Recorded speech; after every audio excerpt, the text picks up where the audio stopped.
Welcome to The Non-Writer, where we explore avant music in my record collection and possibly yours too. Today it is my pleasure to be speaking with Jim McCarty. Probably most of you know Jim from his days in the Yardbirds, where he was the drummer. Hi Jim, how you doing? No, I'm very good. I'm very good. How are you? Where are you talking to us from today? I'm down in France, down the south. Aha. I'm about an hour or so north of the south coast. Good. So I've been investigating the work of Giorgio Gomelsky, who was the Yardbird manager and music producer back in the 60s. And you had a pretty close working relationship with Giorgio. And we're talking about a time in music in London that was, how would you describe it? I mean, it was a very exciting time. What was it like for you? Yes, it was a bit of a whirlwind or a roller coaster. Yeah. Especially when we got the band going, because it was very, very fast. How about before you got the band going? Were you going out to live music much? Yes, I was actually, I was very close to Paul Samwell-Smith, the bass player in the band. Uh-huh. We were at school together, and we were friends, local friends. Uh-huh. He always seemed to know where to go. We were in southwest London, in the sort of suburbs of London, about 20 miles from the centre. Uh-huh. And the nearest sort of big place to go was Richmond. Uh-huh. In suburbs. So we used to meet, and he used to introduce me to records like Jimmy Reed live at the Carnegie Hall and things like that, and that made a big impression on me. Yeah. And then one day I met up with, we'd go to pubs, and drink, and we'd have other mates from school sometimes, but this was later on, after we'd left school. And one day he said to me, do you want to come and see this group called the Rolling Stones? He said they're playing up in Richmond, because Richmond was the place to go. And they were playing in this little church hall, No, it wasn't. It was before they were in the Crawdaddy club. Okay. And he said, apparently they've got this, slightly outrageous singer called Mick Jagger. Uh-huh. So we went in this little hall, and I guess there were about 100 people, maybe. Uh-huh. Well, that's pretty good. And it wasn't Charlie; it was a drummer before Charlie, whatever his name was. Okay. Yeah. But Bill was playing. Well, it wasn't Dick Taylor. It was Bill. Well, I don't think so. Anyway, maybe it was. But it was the others, Brian and Keith. Yeah. So this was before Giorgio made them the house band at the Crawdaddy Club. Yeah, this was before we knew Giorgio. Right. Okay. So we should mention at this point that Giorgio Gomelsky eventually opens up the Crawdaddy Club in the Richmond district, and one of the early bands that he starts showcasing there is the Rolling Stones. Yes. And he becomes the de facto first manager of the Rolling Stones for a while before they hit it really big. But I guess you could say Giorgio kind of helped launch their career, wouldn't you say? Oh, definitely, yes, because we saw them that night, but we weren't in a situation to see them regularly. And when they started playing at the Crawdaddy, which was in a place called the Station Hotel, which was opposite the station, the train station in Richmond, right in the middle of town, you could see them every week. Do you know that place is still there? The Station Hotel is still there, and they still do shows. And the Crawdaddy is got revived at some point, and they're still doing shows there. Actually, the Station Hotel got turned into something or other, something else, because the Crawdaddy moved over the road to the rugby club. Right. Yeah. It was in a larger place. He moved it to a larger place in the stands, built into the stands of the. Well, it was in the rugby club where I think it was Richmond rugby team. Yeah. Where they used to have their bar and all that. Yeah. Where they'd hang out after matches and things. Right. We used to change in the rugby dressing rooms. I see. Yeah. Well, I should mention at this point that around 2018, you wrote a book about your career called "Nobody Told Me," and let me bring up a picture of the book. All right, you see it? Yeah, I got it. So how did you come to write this book? And was it 2017, 2018 when you wrote it? Yes. Well, what happened, it's a bit of a story. Because strange enough, are you actually in Oakland? Are you living in Oakland? Well, I live across the bay, closer to San Francisco, but yeah, I go to Oakland a lot. No, because I was contacted by somebody on Facebook, and they said, "Oh, we've written some rock books, and are you interested in doing a book?" And I thought, well, I've got quite a lot of things to talk about. So I started working with this guy. I can't quite remember. Well, the name on the book is Dave Thompson. No, but it's not him. Okay. This was another guy, and in fact, he came over and spent a week here, and we stayed in Nice, and we worked, and we got the book pretty well together. But it was to my mind, it wasn't very well written. It was, it sort of didn't. I don't know. It didn't have that little magic, about it. And I got it. I was got in touch with by an agent, a publishing agent, and they said, "Oh, you've done this book. We might be able to get a publisher for it." But we've had a look at the book, and we think it's not very well written, and we suggest you work with Dave Thompson. And Dave is a real rock writer. He's written 100 books or at least on rock bands and things. And he's English, and he's a great writer. So I thought, well, there has to be an answer to this, because it's not really, I don't want to put out a substandard book. I want it to be interesting. Right. So so where did the title come from? Nobody Told Me. Well, it was a combination of things. But basically, nobody really told me how that was going to be, because being in the band and all that, and what was going to happen, I had no idea of that. And also, it's a bit of an in joke, because we used to turn up at theatres and stuff, and we go to the back door and we'll say, "Oh, we've just arrived with our equipment, can we bring it in?" And the doorman would inevitably say, "Well, nobody told me you were coming." It became a bit of a joke, "Oh, nobody told me." Yeah.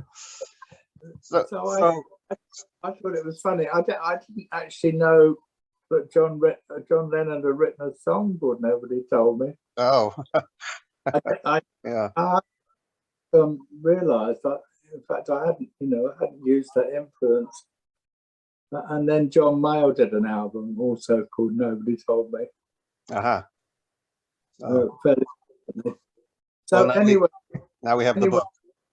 Dave took over the writing, and I did work with another guy in Canada for a bit as well. But it needed to be quite extensively rewritten. Uh-huh. And Dave came on board and he did a great job. And then we put it out on Lulu. It was his idea to self-publish. Right. And it's done quite well because we've done quite a few tours at that time. Right. We sold it on the road and all that. So it's done quite well. Good. Good. And so during the course of writing that book, it had been a long time since since you were drumming for the Yardbirds, and you of course had an amazing career after the Yardbirds as well. All of this is in the book, correct? It's not just the Yardbirds. Yes, that's right. I mean, it's sort of based. The majority is about the Yardbirds, but I think 2/3 is featured on the Yardbirds. But I think this was Dave's idea. That people would want to really hear about that group. Right. There's a Renaissance and Illusion and all those other bands. Right. Yeah, I think actually Illusion might be the first record that I purchased of yours, because I was too young for the Yardbirds. Yeah. And I remember when I was like a freshman in college, we were all into prog, and someone recommended Illusion, and I still have it. Yeah, in fact, I pulled it up here.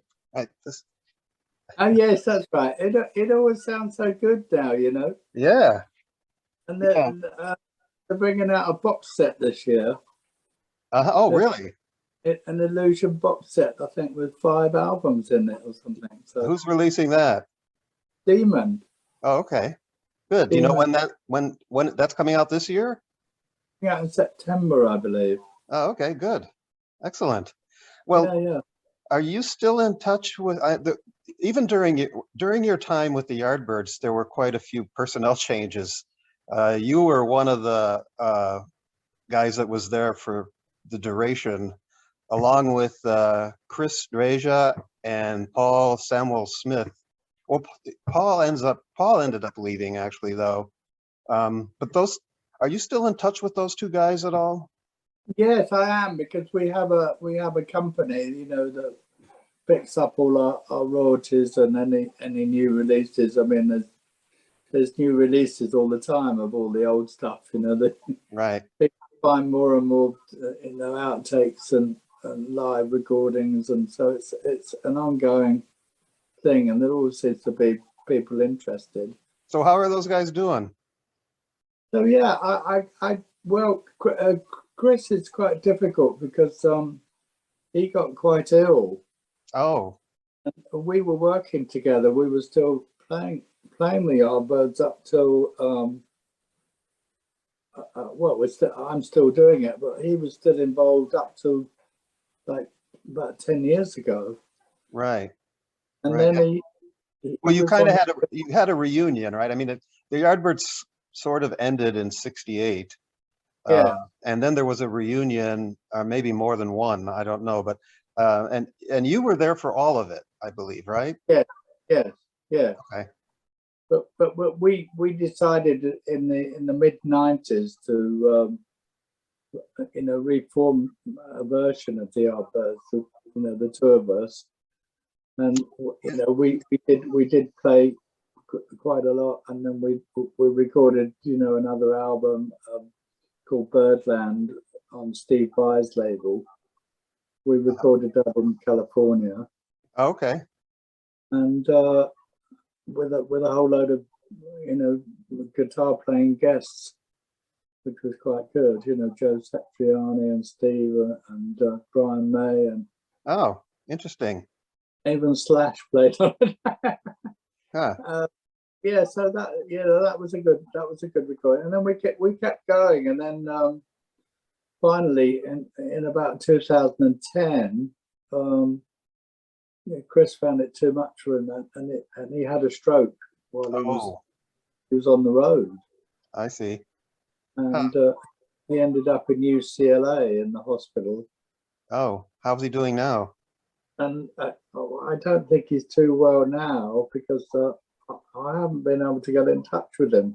Oh, so he also you know, established a career as a photographer, correct? yes, he did. Well, both Paul and Chris, they did other things, you know. Yeah. And Chris was quite a successful photographer, and Paul, of course, was a producer. So Right. It seems from what I've read about your time in the original Yardbirds was that Paul always seemed to have an inclination toward producing. And I definitely want to talk about his relationship with Giorgio as you guys start doing more and more in the studio, and Giorgio is producing, and then Paul kind of starts doing more as time goes on. But let's wait till I'm getting a little ahead of ourselves here. But it's nice to know that you're still in touch with these guys, and they're still somewhat active. We're all getting older, so it's always sad to hear about health problems. So I hope Chris is doing okay. Yeah, but he used to smoke a lot. I don't think that helped him, you know. No. So did Giorgio, and he was, I think, in his early 80s when he passed away in 2016. Yes. Yeah. Well, that was the way it was in the 60s, right? Everybody smoked. Well, yeah, and funnily enough, Giorgio was quite a good example, because you go. I think I mentioned it in the book.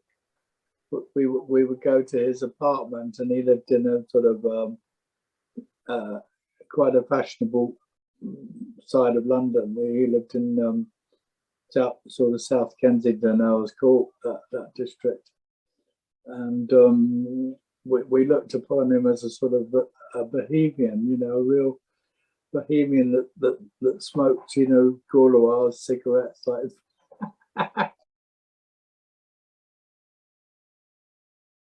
like the thing to do in those days, you know, French cigarettes. And there was always a smell of coffee, and he was a very, I'd say, it was a very continental person. Sure. Well, before you met Giorgio, you had been playing with your buddies. You started calling yourselves the Yardbirds at some point, and you started getting a reputation, or there was some word of mouth going around. Somehow Giorgio hears about you. Do you know how that happened? Yes, I do. Yeah, we used to go to the Crawdaddy, the original one, which was in the station hotel, and then the rugby club. We used to go and see the Stones, because we hadn't quite heard that sort of music so much, you know, and they were very good. They were very exciting. Yeah, let me show. This would be a good time maybe to bring up the this other photo of actually a crowd inside the Crawdaddy Club. Yeah. So what's going on here? Well, as you see, it's a very low ceiling. Yeah. And the Stones also used to play another place which wasn't far away. It was about, you know, 5 miles away in Twickenham, but it was called Eel Pie Island. Oh yeah, and it was actually an island, right, in the river. An island in the middle of the Thames. Yeah. And there was an old woman that used to sit on the doorway, and you had to pay a penny to go in, you know, to cross the bridge. It's like a medieval setup. I've seen pictures of that, and the bridge was very narrow, it looked. Yeah. We used to go over the bridge, and it was a very old sort of music hall type of hall, very old fashioned. I think people like Lauren Hardy had appeared there, years before. And what happened was that the people would get on the shoulders like this guy and this girl, but they'd also jump up and down on the floorboards.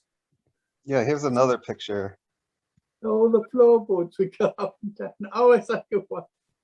Yeah, that's very good. And there they're hanging from the rafters. Right, you could do that, you see. So can you kind of describe to us what was going on in the room when this happened? Well, what happened? Giorgio had this a henchman or assistant called Hamish Grimes. You probably know that. And he used to get up on stage, Hamish, and he was quite a good dancer. And he used to dance on stage with the Stones and us.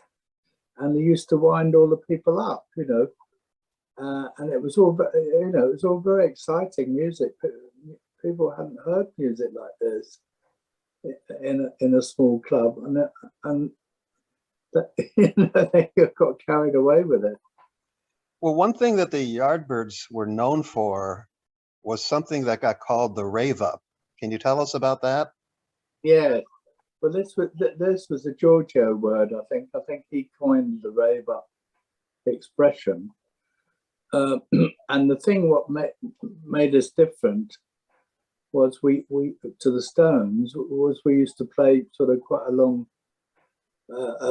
track, maybe like Smokestack Lightning or something, and then we go very quiet, and then I think it was Paul Samuel Smith's idea, start doubling up on the bass, doubling the bass rhythm within the same tempo, and then we'd all build up together to this crescendo, and of course all the audience would go mad. Yes, apparently. So they are going on the rafters. But this is actually why. I mean, he actually told me one time. This is why he signed us to play in the club, because what happened was Paul and Keith Rolfe, the singer, they decided to get in touch with Giorgio, because we knew that the Stones were going to be leaving, and they'd want a new band, because they were getting very popular. They'd had at least one hit by then, and they didn't want to play in a little club in Richmond. They were going to go around the country playing in tours. So Giorgio came to see us when we were rehearsing. We were rehearsing in a little pub. Actually, that was by the station too. We rehearsed in a little pub, and Giorgio sort of came and saw us. And he thought, he did tell me when he was walking up the stairs, we were doing one of these rave ups, and he thought, oh, well, that's unusual, and that's sufficiently different, because he didn't want a band to be the same as the Stones. He wanted a similar group, because we were similar. We played the same music, but we did all those little things, those little tricks. And so he liked that. He thought that was unusual. Yeah, Giorgio did an interview, and he tells a similar story about when he first met you guys. And he says that he told you pretty early on that he wanted you to extend what you were doing. Yeah. And he also says that he wanted to introduce you to new and different kinds of music, like music concrete. And he said that, he always liked Stravinsky. Stravinsky seemed to be one of the classical composers that a lot of rock bands ended up Yeah, being yeah, influenced by.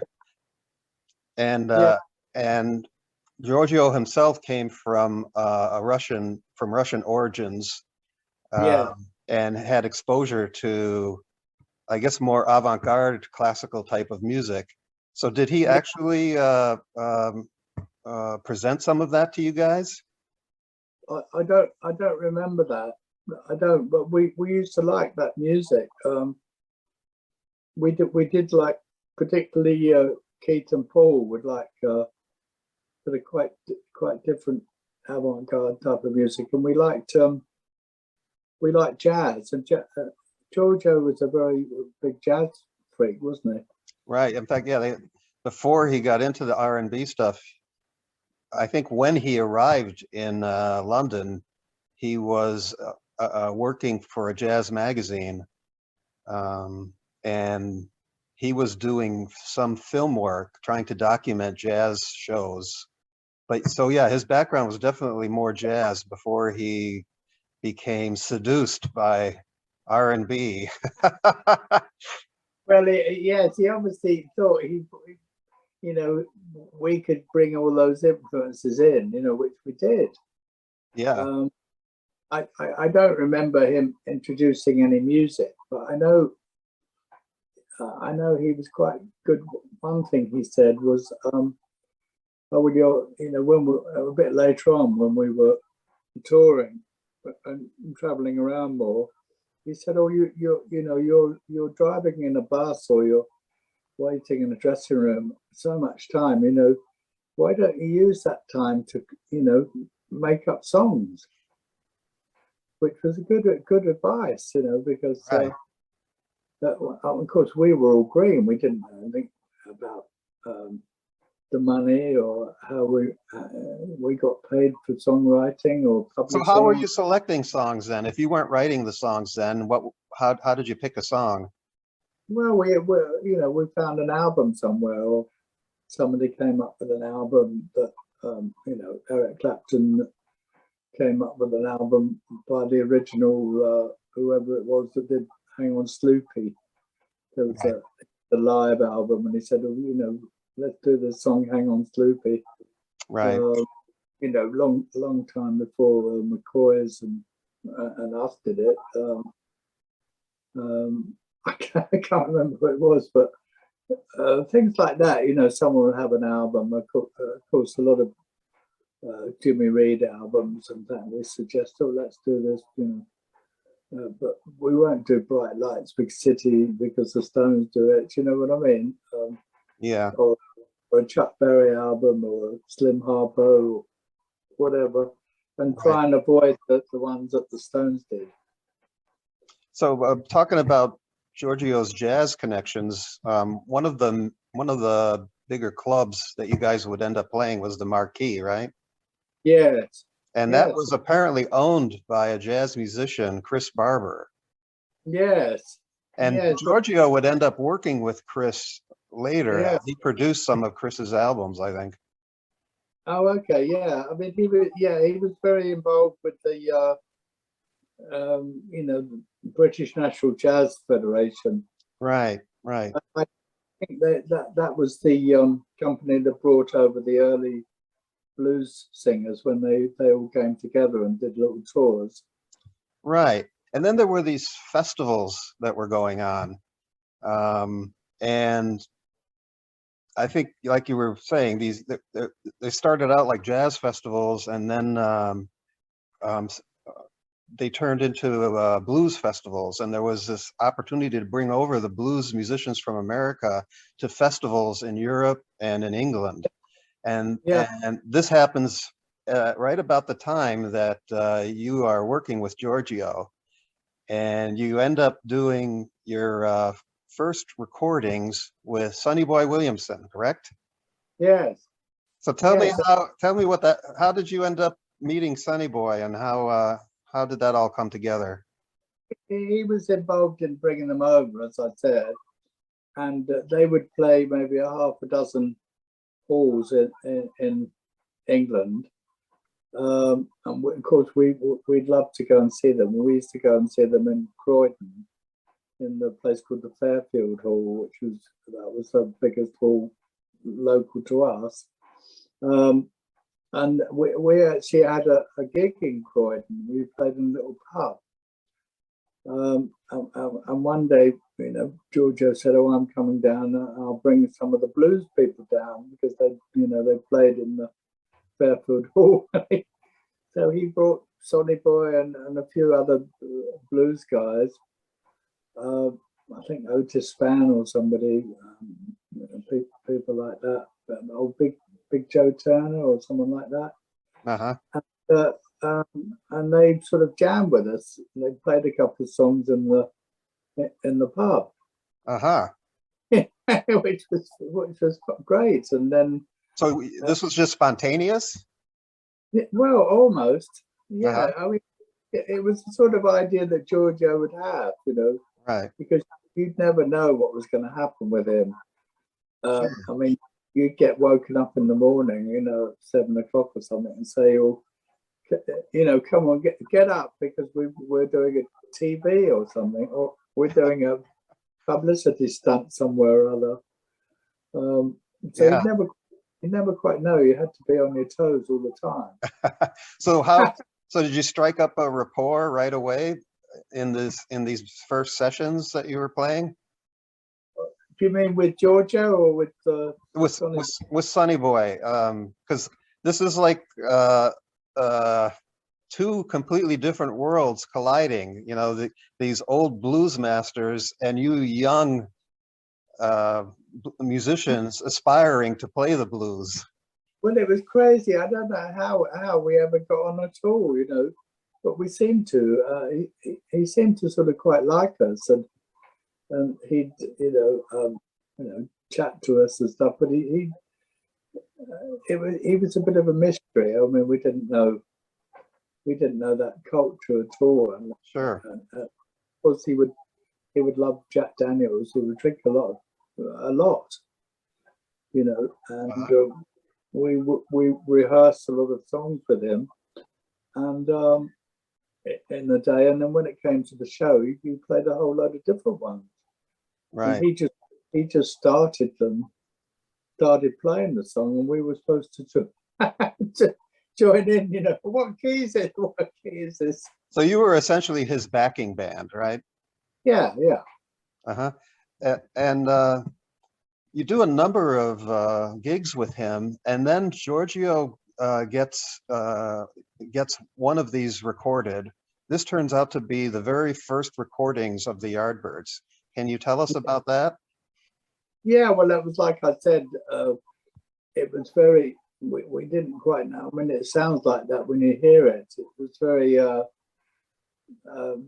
shaky, because we didn't know what he was doing. We didn't know what he was going to be playing. So we eventually got it, but not from the the beginning of the song. And Sonny Boy didn't seem to tell us the keys. The keys didn't matter to me, of course, but I guess that was early on. That recording was early on. We hadn't played with him that much before that. And it was done at a time when doing live recordings was very difficult. Yes, he had a friend whose name escapes me, I'm afraid. I could fill in these names if I think about it. But he had a friend that had a contact with Ampex Recorders, and we can always point out that people can get your book, and that has all the details in there about the people's names and things. So yeah, okay. And this guy would often, I know his name was Wood, Philip Wood. He used to appear, and sometimes we didn't realize, this is going to be a recording, because we'd see all these Ampex tapes and the tape recorders.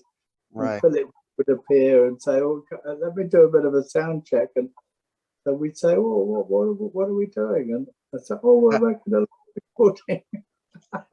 So this album, even though this was the very first recordings of the Yardbirds, it's not the first thing that the Yardbirds released. This didn't, in fact, I think those recordings originally were not intended to be released. They were intended for Giorgio to shop around to record. Is that right? Yes.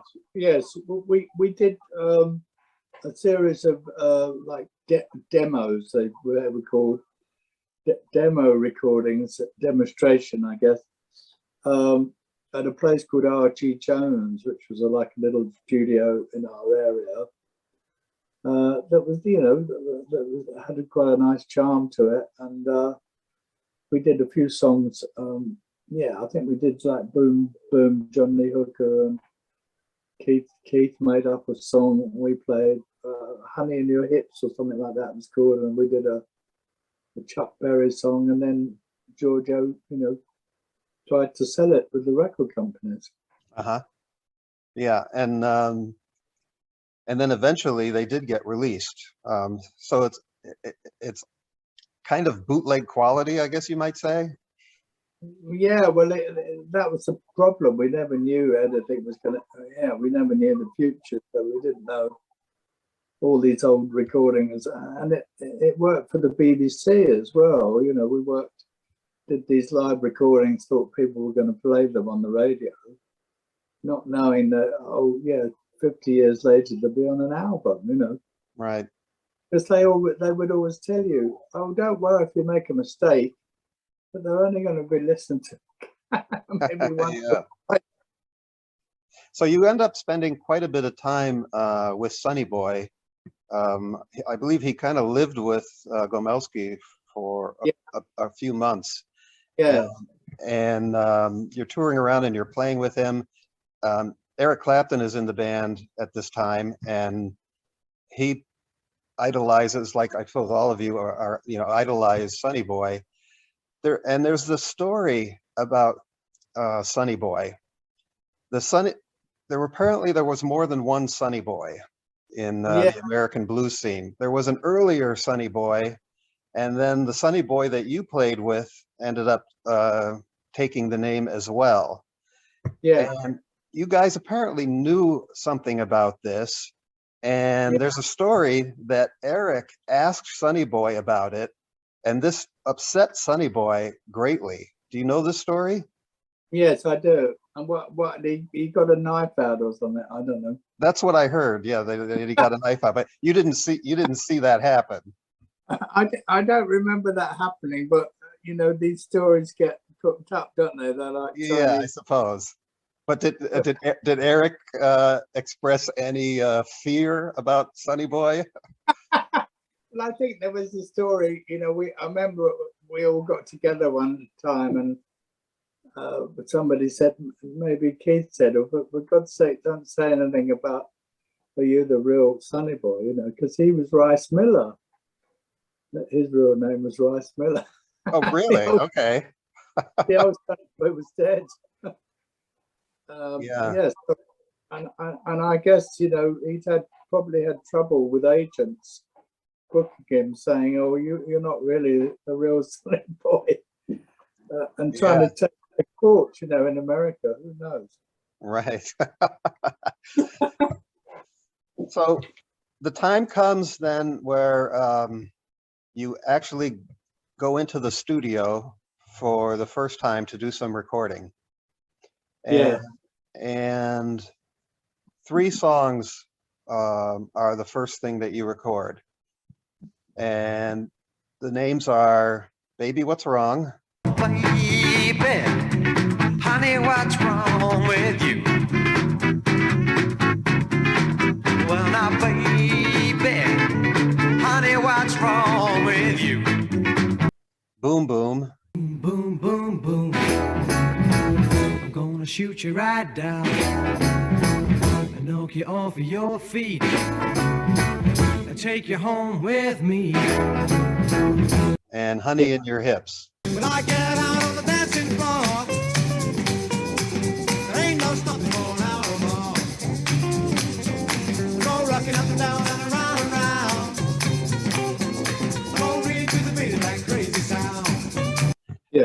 And this was done at a studio called R.G. Jones in a Yeah. in a location called Morden. Yes, that's right. That's what I And just. and the producer is Mike Vernon. I believe in your book you call him, or you say getting him as a producer was a far-sighted move. Can you tell us why? A far-sighted move. Yes. Well, Mike Byrne, because he turned out to be a real, high-powered guy, didn't he, Mike? I'm not familiar with him. Maybe tell me about what happened with Mike Vernon, because I'm not familiar with him. Oh, well, he finally, I don't know. He recorded many people. He was a very big blues fan. Okay. And he went on to form a record label called Blue Horizon. Okay. And I think they had some Fleetwood Mac. Oh. I don't know whether they had the original Fleetwood Mac, maybe, but they had people in that ilk. I see. But a lot of blues people that were bigger later than us, after us, sort of in the late 60s. Right. I can't remember who they had on their label, but it was good, good stuff. Sure. And Mike became a bit of in fact, there were two brothers, and he ended up having a lovely studio up in the Midlands somewhere. Okay. So for these recordings at R.G. Jones studio, how did Mike and Giorgio get along? Well, fine. I guess Mike. I guess I don't know whether he worked full time for R.G. Jones or actually. R.G. Jones originally he used to go and do sound systems for Fates and things. He'd have a band with R.G. There was a good picture I saw not long ago. You might want to look for it. All right, I'll do that.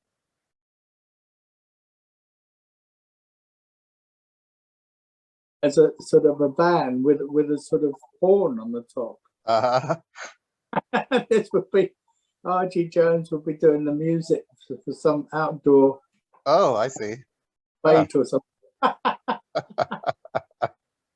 And that's how they started. And they were, I think Mr. Jones was still there. I don't know. Maybe he got Mike in as a freelance. So is this your first time in a proper recording studio? Yeah, more or less. I think so. Yeah. So what was the impression you had then? Well, it was yes, it was a bit odd because you'd have to go in and play in a little room, as opposed to playing on a stage, with a crowd. It was like a little bit cold, and I think that sort of came off in the music. And what was it like working with the recording people? These are technical people, more or less. Well, yeah. I think Mike was different, but when we were doing some recording, for instance, the BBC were quite. They seemed to be a bit behind what was going on. They were not really on the pulse. Really? I mean, they were more used to classical music and things. And, oh, I see. Right, but for technical gear, they should have had all the latest stuff, I would think. They did. But the engineers, they weren't used to. I mean, you probably heard Paul McCartney talk about this as well. And they weren't used to, going into the red or loud amps and things like that. Right. Playing blues and rock and roll stuff. They weren't used to it. Well, this is early days for loud amps, right? That's In right. fact, when somebody asked Giorgio, were the Yardbirds, playing at the Crawdaddy Club, were the Yardbirds a loud band? And he said, well, they couldn't possibly have been. They only had 25-watt amps. How about that? I think they had 100 watts. I'm not sure, but Yeah. they would go with the AC30s, which they were quite loud. Yeah. Yeah, and Well, I guess so. Yeah, recording that in those days, I'm sure was a challenge. yeah. Well, exactly, because the lead guitarist, you know, it was the only way they got a good sound was to turn up the amp. Right. Yeah, You know, because this is the early days of feedback technique. Yeah, if they went directly through the board or something like that, they get, you know, oh, this is a terrible sound. That was really Yeah. pathetic. You know? Right. All right. Do you remember how long it takes you to record these 3 songs at R.G. Jones?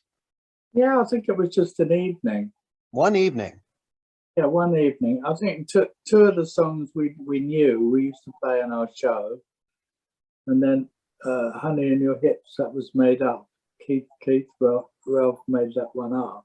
So you weren't doing multiple takes of many of these songs?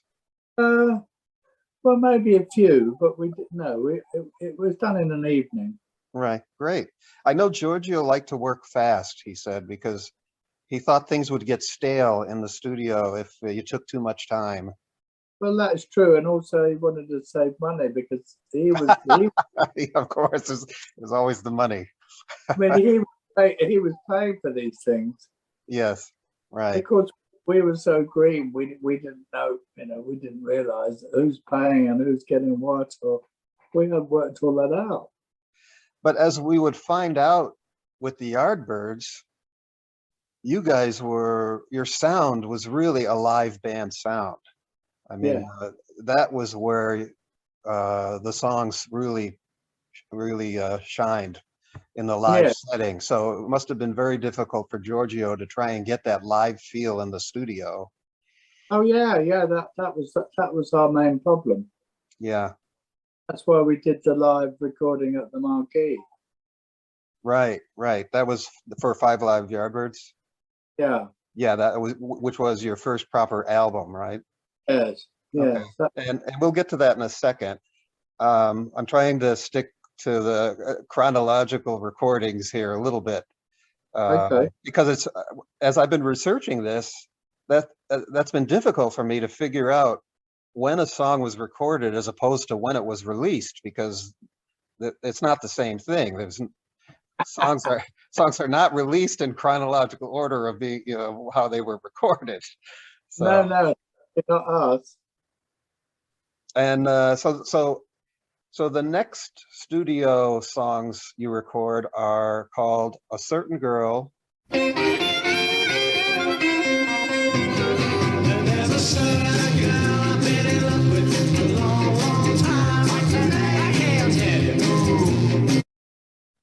And "I Wish You Would."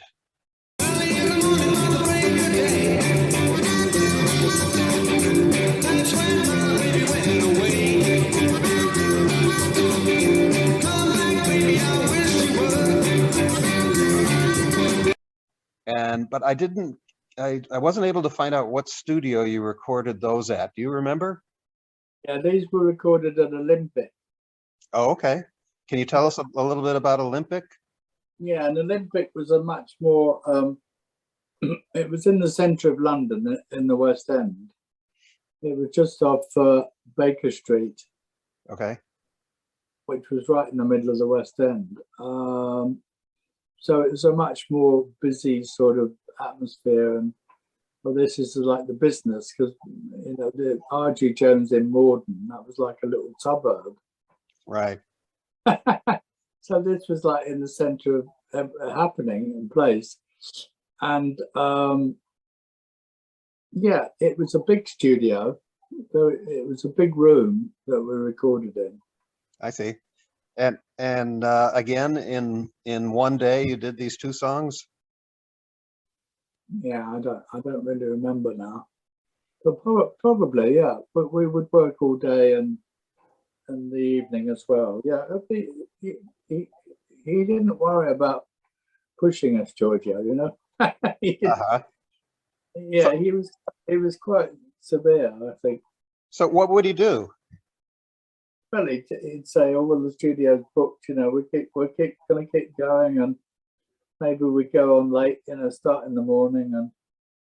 And I can't really remember it that well, but yeah, it was a long session. Yeah, okay. And then the next two songs are "Good Morning, Little Schoolgirl." Good morning, little schoolgirl.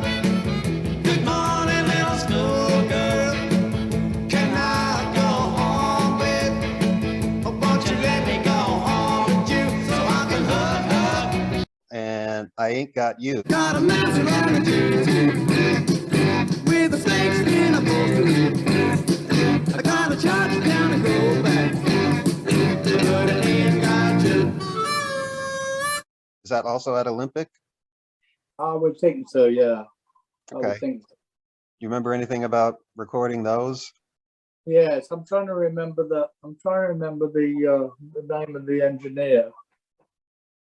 It wasn't Eddie Offord. It was Roger Cameron and Eddie Offord were together at Advision. yes. I can't remember. It wasn't what's his name? Kramer? Is that Eddie Kramer? Wasn't Possibly. Yeah, I can look this up later and add a yeah. note. It might be in my book actually. It was like a big guy with a beard. Okay. So, and how did that go?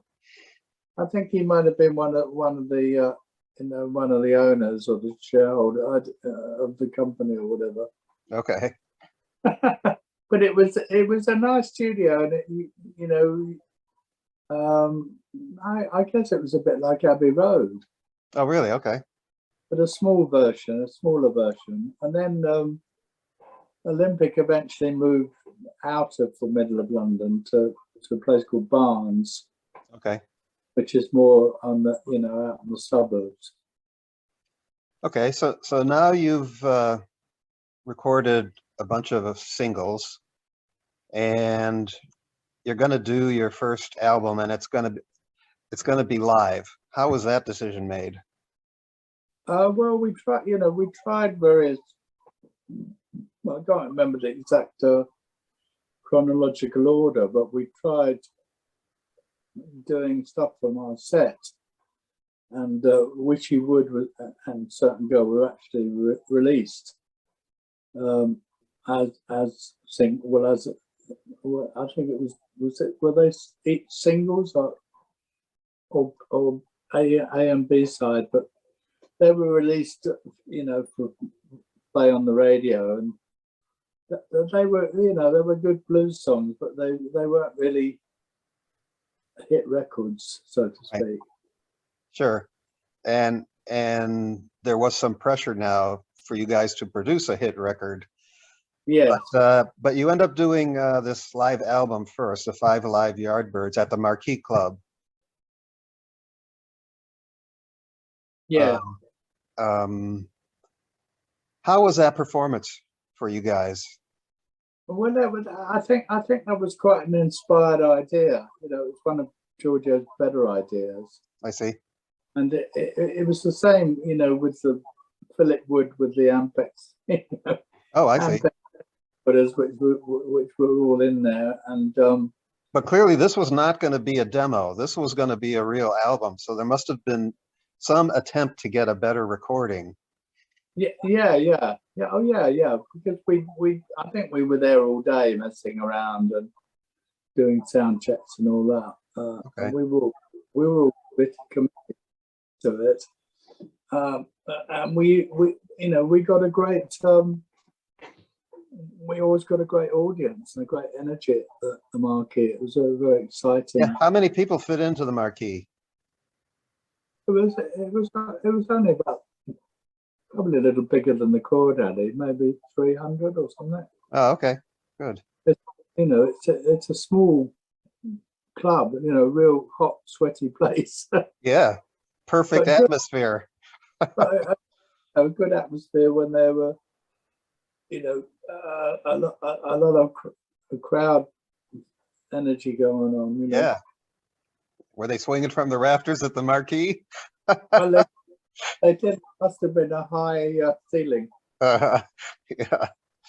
So, how long have you been at this point? Now you've released this album, 5 Live Yardbirds. How long have you been playing together as the Yardbirds with Giorgio? Oh, okay. Well, we were originally with Topham for a bit, and then Eric Clapton took his place. So I guess it all happened very quickly. Yeah. Probably in the 6 to 9 months or something. Really? Less than a year? Yeah, I think so. So you put out several singles and an album all in less than a year. I think that was the way, in those days. And plus you're touring a lot, right? Yeah, I know. It's a bit hectic. So where were you during this time? Where were you touring besides England? It was only England. Only England, okay. Maybe an occasional show abroad, but I can't really remember that. Okay. All right. So now the pressure's on. You guys need a hit. And Giorgio comes up with an idea for a hit. Can you tell us about that? Well, that was not so much Giorgio's idea. Okay. We actually got a very good gig playing with the Beatles. Oh yeah. Which was at a place called Hammersmith, which is just sort of semi in the West End, but not quite, just out of town, on the way to Richmond. It was a cinema, and they were playing like a week around Christmas, and they had a lot of Mersey bands on playing with them. Brian Epstein managed bands, that is. Okay. And I guess that, I don't know how it happened, but Giorgio managed to get us on the bill because we were the local band. I see. We were the local popular band, so I think we always went on quite early. Did you guys know the Beatles? No, that was the first time we'd been in contact with them. Okay. And they were quite separate anyway from us. We talked to them sometimes, but they kept themselves to themselves, and they had a security and all. Oh yeah, I guess by then they're already quite popular. Oh yeah. So that would have been Christmas at '64. Oh, okay. Oh, they'd already done their American thing then, right? Yeah, they must have done. Yeah, and so that was a great gig, to play with them. Sure. And there was someone in the audience from publishers called Feldman's that later got swallowed up by EMI Music and Sony Music now. And he was a publisher that used to go around selling these demo records to groups and things. And he had the demo For Your Love. So he was shopping the song to you guys? He was shopping the song, yeah, for us. And he had it from the management up in Manchester that handled Graham Gorman, who was the writer. And for some reason I don't know how they did it, but they got it to Giorgio. And we used to go up to Giorgio's apartment quite regularly and have sort of band meetings. If we had any problems, we'd bring it up and all that stuff. And so we went up one day and he played us the demo. And we thought, oh, this is interesting. This is a nice song, and so we went ahead. So this demo was done by session musicians, I assume?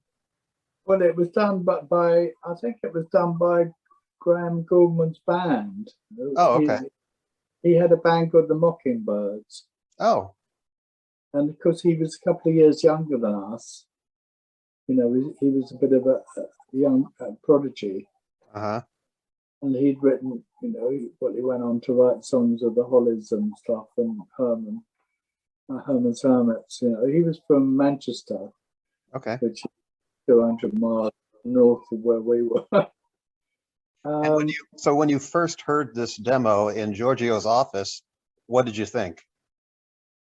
Yeah, well, it wasn't his office. We were sitting in his salon or whatever. Yeah, we thought, oh, this is good. You know, this is unusual. This is something that's unusual, and it's sort of slightly evocative. And you guys would make it even more unusual when you went into the recording studio. Because you rearranged the song. Well, yeah, but the original did have the bongos on it, and I think it was a 12-string, and it had the time change in the middle. So we like that because we used to do that sort of thing. We thought this is good. This is a time change, and we just thought this is great. You know, it's a good song. Well, and you also add the harpsichord. Yes, with Brian Auger, who was also working with Giorgio at the time. Can you tell us a little bit about that? Well, what happened was Paul Samuel Smith said, "Oh, I really like this song, and I'd like to be the musical director." And it was all like very very organized, and I want to do it this way. And I'd like to use harpsichord and use the bowed bass on the record, you know, together with the band. So, you know, obviously him and Giorgio worked it out that there'll be a harpsichord there ready for the session. And so, yes, Giorgio asked Brian to come and play. Is this the first recording then where Paul kind of starts acting like a producer? Yes, yeah. Okay. Good. Yes. And yes, so is this also the first time that you have some session musicians working with you in the studio? Yes. Yes. I mean, that was, you know, that was the idea. We had a session guy playing the bowed bass and the harpsichord, and also we had a session guy playing the bongos, who was actually, he wasn't a professional, he was an amateur bongo player, and he was a presenter on the BBC. Oh. His name was Denny Piercy, and I don't know how he appeared, but maybe Giorgio knew all these people, you know. Yeah. And in your book, you have this great quote from Brian Auger, who sometime he's playing the harpsichord for the song, and sometime during the session, he says, "Who's going to buy a pop song with a harpsichord on it?" Yeah, apparently he said that. It's quite funny.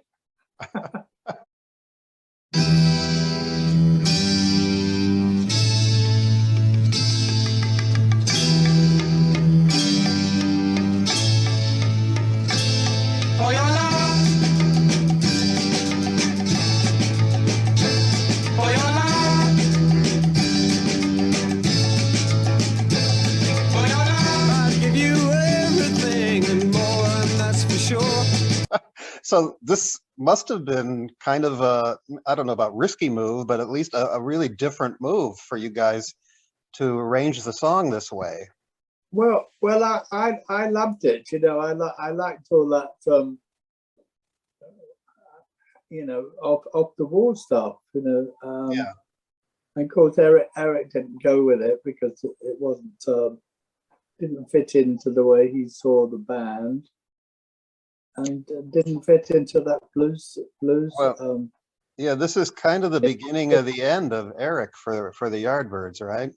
Well, yeah, and also he didn't like the way that, oh, Paul wants to do it this way. You know, why should I go along with that?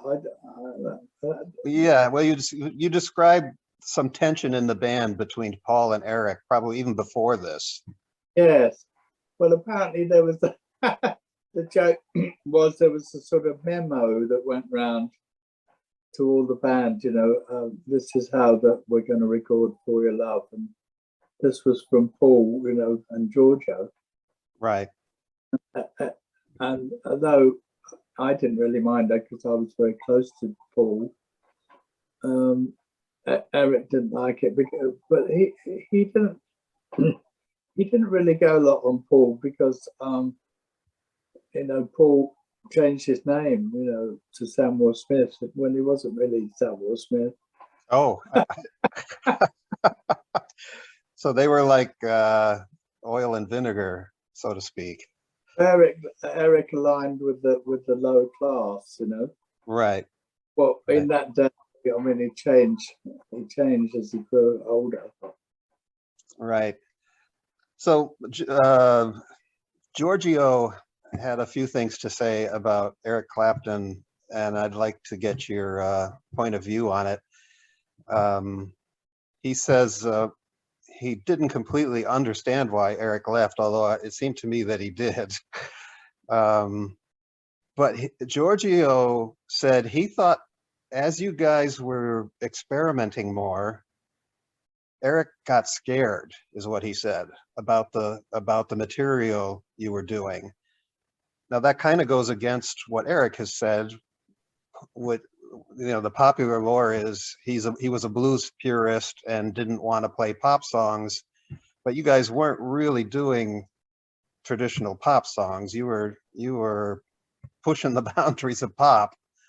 Yeah, I think it was much more sort of political, really, with Eric. Oh, okay. All right. You know, it was just that he wanted to establish, maybe he wanted to establish some sort of direction from himself, you know, for the band. Right. Well, if And he's not getting along with Paul, then there's already some friction there. And if Paul is starting to determine the direction of the band, I can see that there would be an issue. Well, yes, and of course Paul and Keith and myself, we were quite tight. I mean, Paul had come to school with me, and Keith and Paul had a band before the Yardbirds as well, you know, so they were tight.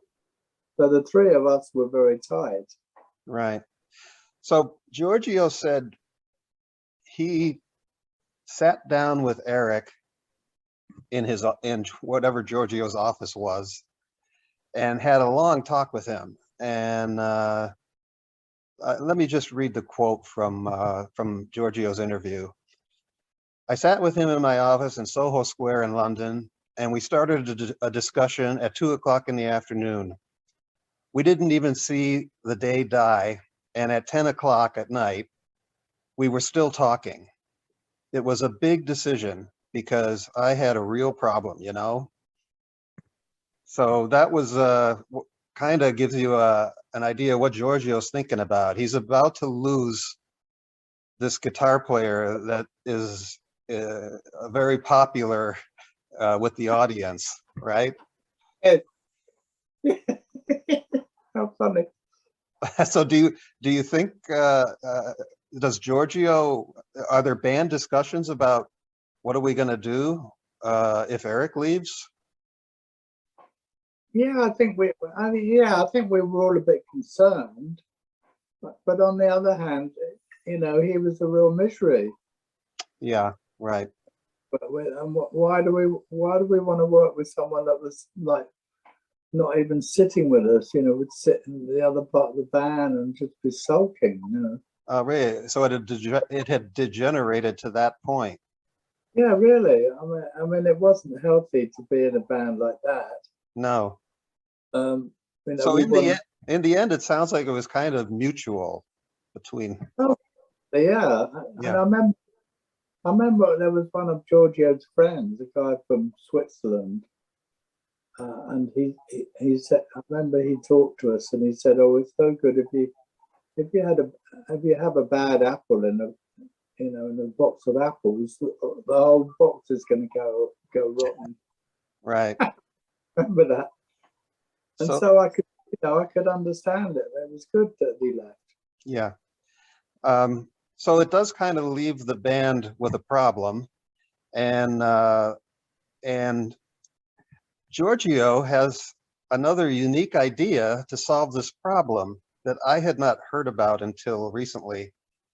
He says he was considering replacing Eric with a non-guitarist.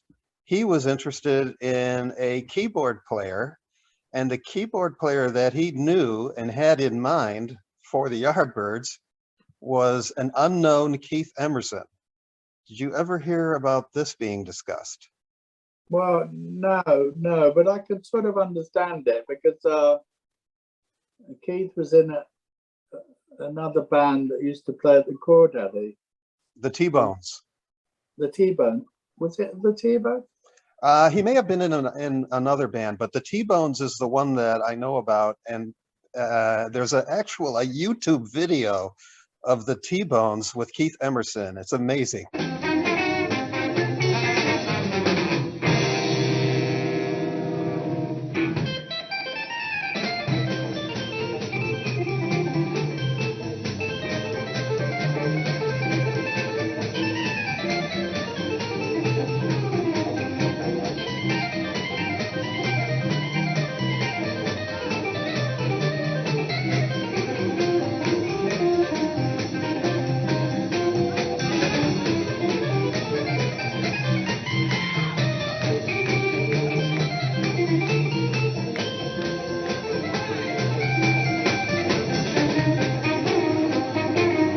Amazing to see. Okay. Yeah, well, I mean, because we didn't know these other bands. We never saw them because we were always busy, and they would play. Some other bands would play at the Crawdaddy when we were on tour, and then we'd maybe go back again. And Yeah. So it sounds like there wasn't any serious discussion of getting Keith Emerson in the band then. well, I don't remember, but I can understand it. But it would have been a big mistake. Yeah. It probably would have had the same problem as with Eric, you know, he would have left pretty quickly. Unless we become a prog band. Yeah, that's right. Well, that's kind of interesting because, as we all know now, the history of the Yardbirds, you know, it ends up in Jimmy Page's hands and becomes Led Zeppelin, more or less. So Yeah. I mean, that's kind of the beauty of the Yardbirds, right? It just shows all the directions that it could have gone in, Yeah. because Yeah. of all the influences. I mean, it's quite amazing. It wouldn't. Well, it would. Yeah, it would have been a bad idea, but maybe not because Keith was nice. You know, that was his band. But he was a nice guy, and he was a very good player. Yeah, and that video of him in the T-Bones just shows, you know, that's Keith Emerson on organ. There's no doubt about it. You know, he had a unique style, and he was very adaptable. Right. So as we all know now, Jeff Beck joins the band, and but there was some talk about because Giorgio knew everybody, as you said, and part of that everybody was Jimmy Page. And Jimmy Page was a well-known session guitarist at the time. So Giorgio had apparently asked Jimmy Page to join the band first. Is that correct? Yes. And Yes. at the time, Jimmy was doing quite well as a session guitarist and wasn't ready to risk it Yes. in a band. But he was good friends with Jeff Beck, so he recommended Beck to Giorgio. Is that right? Yes, he did. And Yeah. then, and tell us what it's like when you first meet Jeff Beck. Well, he was an understudy apparently for Jimmy, and he used to play session too. Okay. When Jimmy couldn't do it, it was probably quite a lot of sessions because he was very, Yeah. he was popular, Jimmy. Yeah, he was like the opposite to Eric. I mean, Eric was always very clothes conscious. So he always wore, the Ivy League clothes, or it was always very well worked out. What he'd wear. The Ivy League thing and the trench coat and trying to look like Steve McQueen. But Jeff was completely unconscious of the clothes. So he turned up with a dirty old leather jacket and a pair of jeans, and boots, or dirty old boots. And he'd obviously been under a car, doing the working on the car engine. Right. Well, Jeff Beck was known later to be somewhat of a motorhead, I guess you would call it. Yeah, and he had long, sort of greasy hair. Oh. Very long hair. So he looked quite bizarre. But he could play. He walked in. I don't know if he had a case for his guitar even. And he walked in with this, I guess, a Telecaster or a Strat. And we played through all the stuff, and he played it beautifully. Great. And how did you get along with him personally? Well, yeah, it took a while to sort of get in with him. I mean, he was like, I'd say he was very rough and ready. I see. Describe him, first of all. And Giorgio knew that Chris was quite clothes conscious. He was quite a smart guy, Chris. So he got Chris to take him around to Carnaby Street and buy him some clothes and have a haircut, and he had it. So he got all spruced up and had a Carnaby Street velvet jacket, and all that stuff. So he looked totally different, had the makeup, as they say. So how long after you meet Jeff Beck, how soon do you guys end up in the studio with him? Well, it must have been pretty quickly, because we were in and out the studios all the time. It was on that schedule. We were For Your Love had just come out, right? And he joined. And I remember playing at that Fairfield Hall, in Croydon, where we saw the blues people. That was his first gig. And I forgot to ask you, where was For Your Love recorded? Was that at Olympic also? No, that was at IBC. Oh, okay. That was a little studio right by where the BBC is in Portland Place. Oh, okay. All right. So you're in the studio with Jeff Beck, and the plan is to record a 3-song EP. And those songs are I Ain't Done Wrong. Yes, the bells are torn and my baby come that trading on. Oh, the bells are torn and my baby come that train and gone. Well, it's all my fault and that's done something wrong.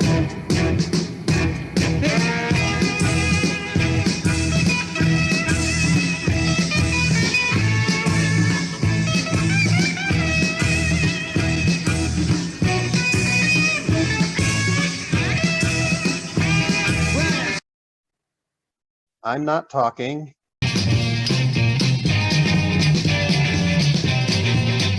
I'm not talking, that's what I've got to say. I used to think I knew it. Man, I sure I knew it. Things like that'll chatter.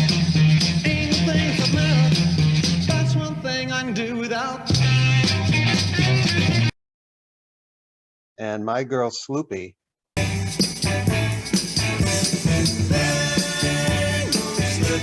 Stupid, hang on. Stupid lives in a very bad part of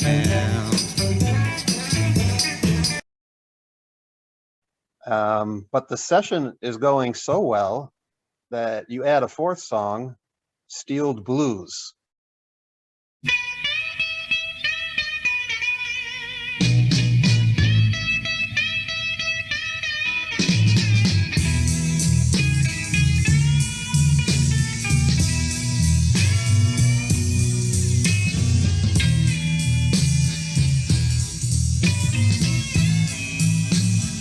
And this time you're recording at AdVision.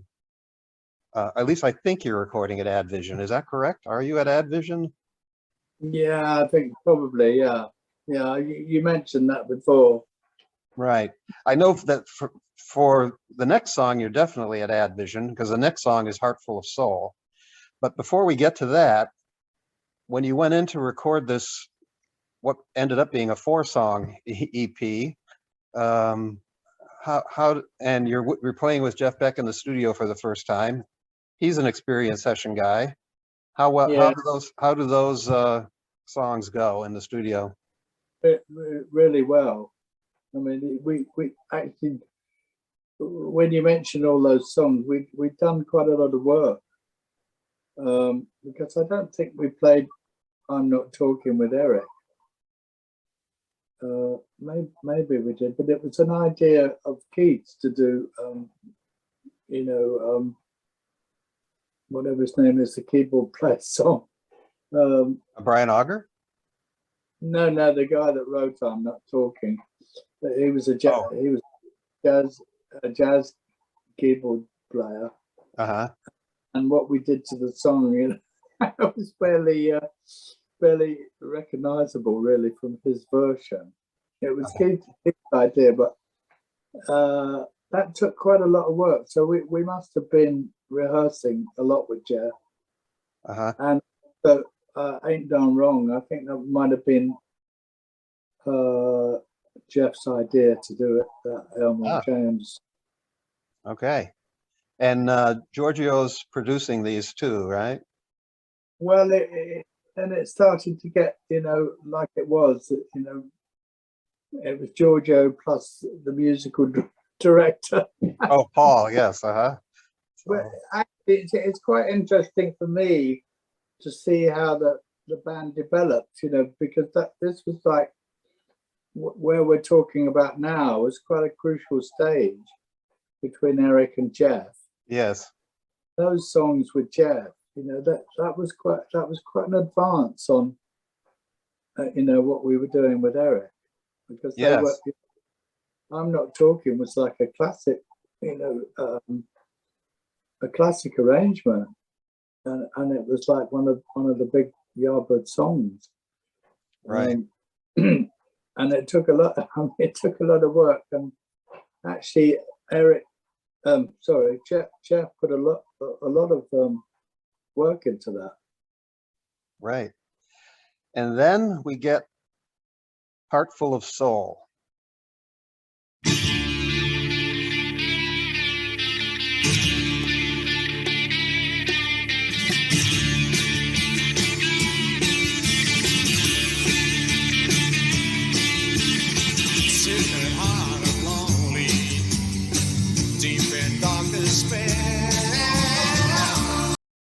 And you talk about pushing boundaries.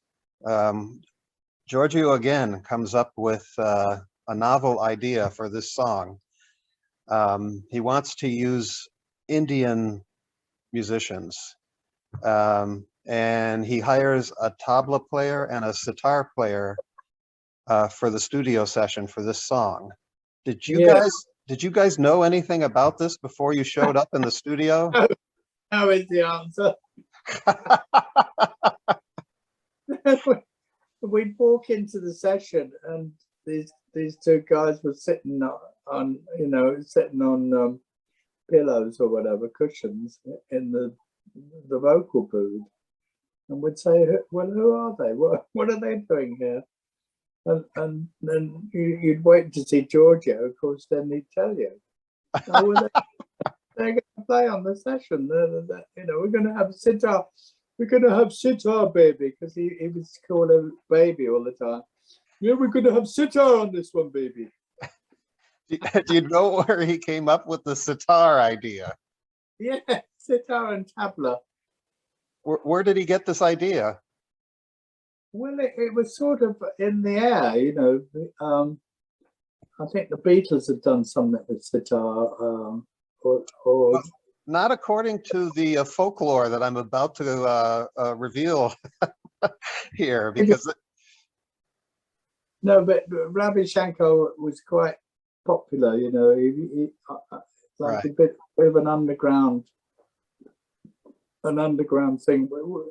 When these other influences started coming in. Yeah, there was definitely Indian culture influence, especially in England, of course, because you had an Indian expat community there, a substantial one. Yeah. In fact, that's where apparently Giorgio got these musicians from a restaurant, was what I heard. I think that was the joke, but okay. you know, the thing is, the Indian culture was big for us, because when we were on the road traveling, it was the Indian restaurants that always stayed open late. Right. You know, so if we were hungry after a show, we'd always stop in an Indian restaurant. I think that was a joke about these guys coming to the restaurant. Okay. But it turns out that these Indian session players are not working out. They apparently cannot adjust their playing to 4/4 beat of a pop song. Yeah, I think that was the problem. But actually, you know, have you heard the recording? No, I've just recently found out that there is a recording with the real sitar players in existence. So where can I find this? Not actually that bad. I don't know where it is, but I've heard it. Okay. I don't know whether it's released on any albums, or maybe it was on the Little Games. Right. Oh no, it wouldn't have been. No, it wouldn't have been. No, because it was part of the Charlie thing. Okay. Maybe I do have it actually then.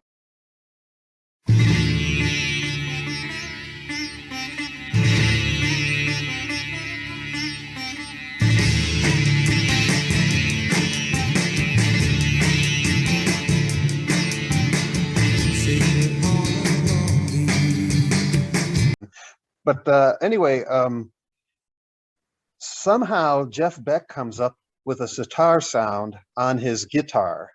Yes. And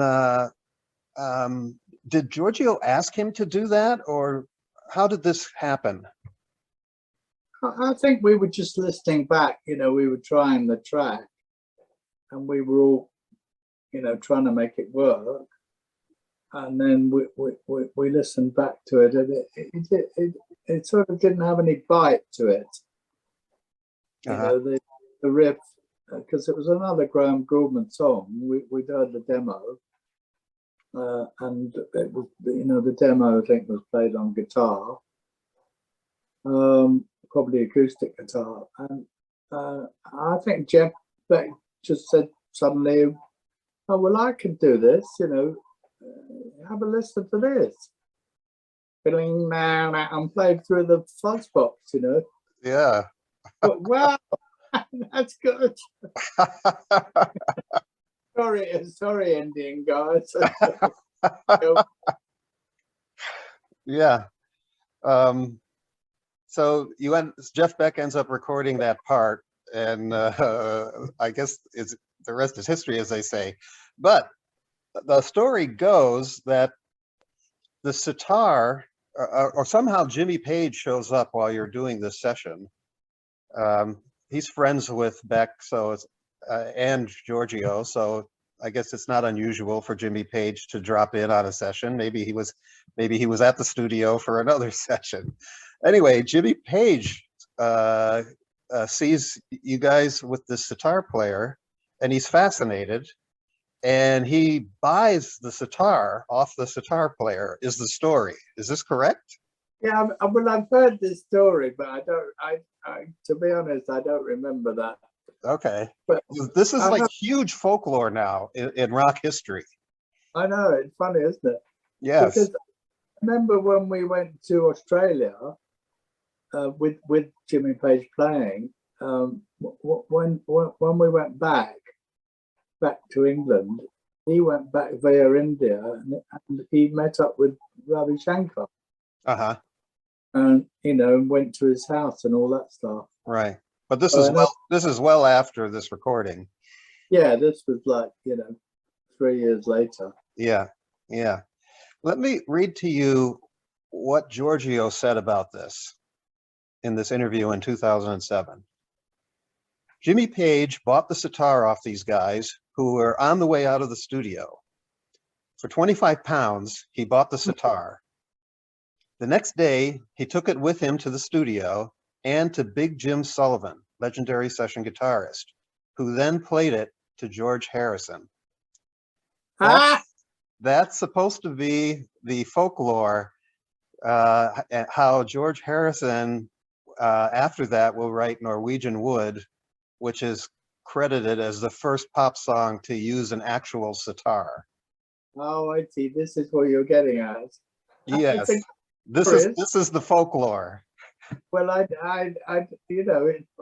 guess it's believable. I've no way of knowing whether it's true. I see.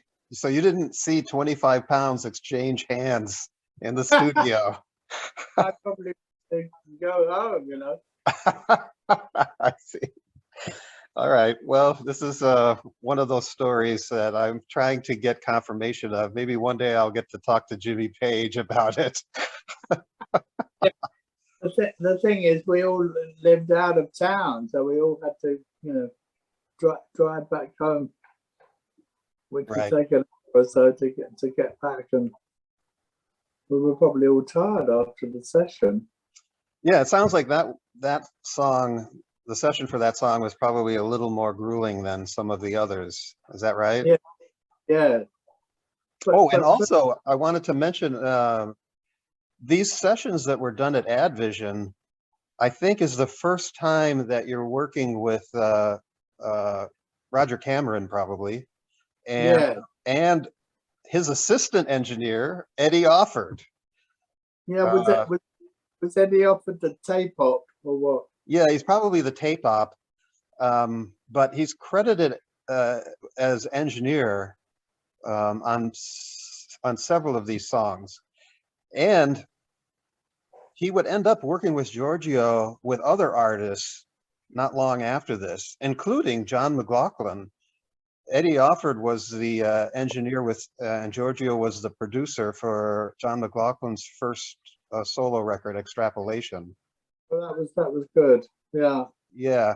So this relationship between Eddie Offord and Gomelsky is something I'm trying to get more information on. Yes, I can't really shine much light on that one, unfortunately. Yeah, and Eddie Offord is very difficult to track down. So yes, is he still alive? I hope so. I think I would have heard about it if he had died, but he doesn't do interviews, and yeah, as I say, I've had a really difficult time trying to track him down. So I will continue to work on that. But in the meantime, it's nice to meet someone who worked with him.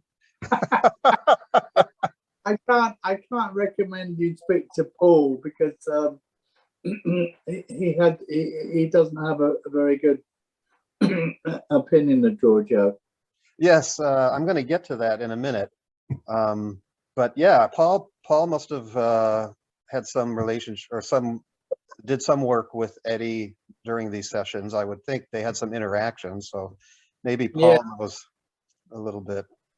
Yes, but you couldn't contact Paul and say you were writing about Giorgio. No, I guess not. And I will, and you're probably aware that Paul is not the only one. In fact, I did get in touch with John McLaughlin, and I had a brief email exchange with him. and he too did not want to discuss Giorgio at all. He was very upset with him. Yes. And same for, I've read interviews with Brian Auger. He got very upset with Giorgio as well for some of what he considered meddling in the studio. And Julie Driscoll? Pardon me? What about Julie Driscoll? Judy Driscoll I've tried to contact as well. I don't know that she has bad feelings about Giorgio or not. I'm in touch with somebody that she's working with at Discus Records, I believe it is. She's still, do you know Martin Archer? Yes, yeah. He's an improvising musician and Yeah. a sax player, or reeds. And he's worked recently with Julie and knows her. And so I've been in touch with Martin Archer, and I'm hoping to get in touch with Julie Driscoll through that, because I know she must have a lot of stories about Giorgio. I can tell you one. Okay. We went, we once went, I think it was the Jeff Beck lineup, and we were playing in Paris, and we went to a party, and I think it was run by a guy called Eddie Barclay, and he used to run Riviera Records in France. So they used to release all our stuff. And we went to this sort of party after playing a gig, and it was in a very, fantastic French chateau, whatever, and we went in, and Julie Driscoll was there, and she came up and she said, "Oh, how are you doing? You're okay?" And I said, "Well, we're a bit tired." And she said, "Oh, it's Giorgio, isn't it?" She said, "He's not allowed to come anywhere near me." Oh. And what year was that? That would have been about 66. Oh, that's still pretty early on, because I thought they did more work together after that.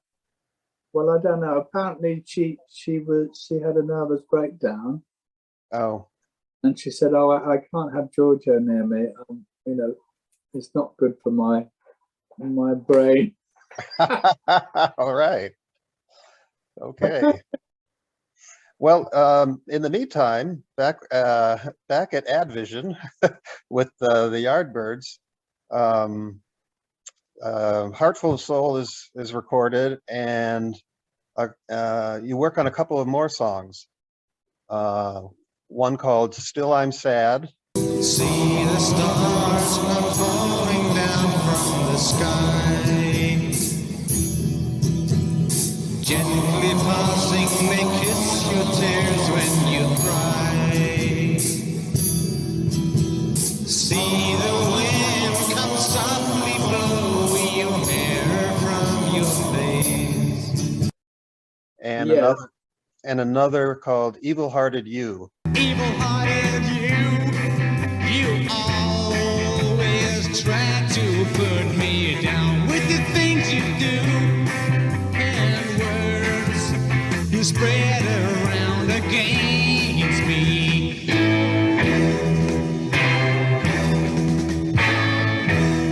So "Still I'm Sad" and "Evil-Hearted You" were recorded at the same time, pretty much, right? Yeah, I think Okay. they were a double A side. They were Okay. released Yeah. two songs, as A sides. And then "Still I'm Sad" has this Gregorian chant style of vocals. How did that happen? And that was Paul's idea again. Paul, okay. Yeah, because he liked, and we listened, particularly Paul, myself, and Keith. We would listen to that sort of music. Okay. Gregorian chant was very, very, very evocative. Yeah. We liked. And Giorgio again had something to say about this in 2007. He said, "Still I'm Sad" story is very interesting. It was during a gig at the Aylesbury Town Hall on a Friday night. before going on, we had gone to the pub and we were all in the bathroom taking a leak. And in bathrooms, you know, you have some interesting acoustics.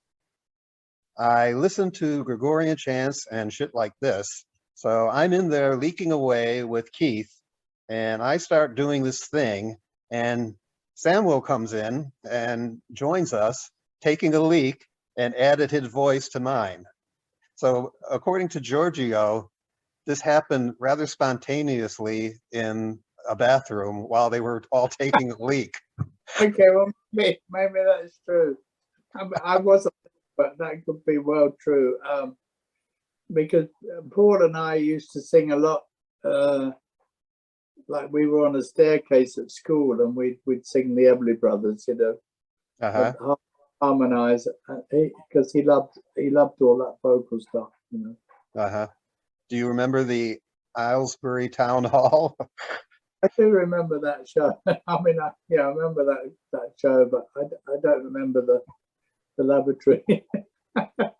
Yeah.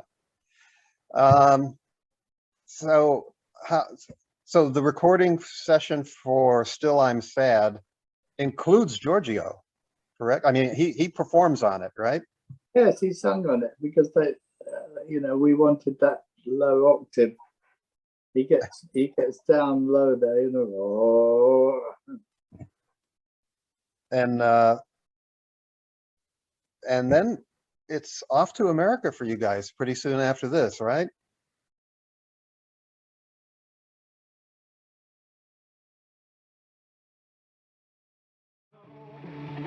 She had me back again, but I would never make her sad. I got a heart full of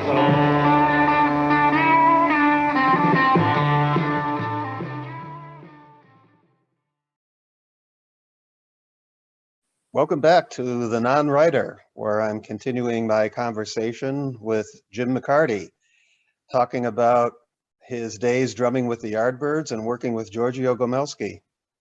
Hi, Jim. Welcome back. Thank you. I'm glad we could continue this discussion. Last time we got up to the point where that was about the first 9 months, I guess you said, with Giorgio. We got up to the point where you were just about ready to tour America. So you'd basically been playing, you played with Giorgio, had his club, the Crawdaddy.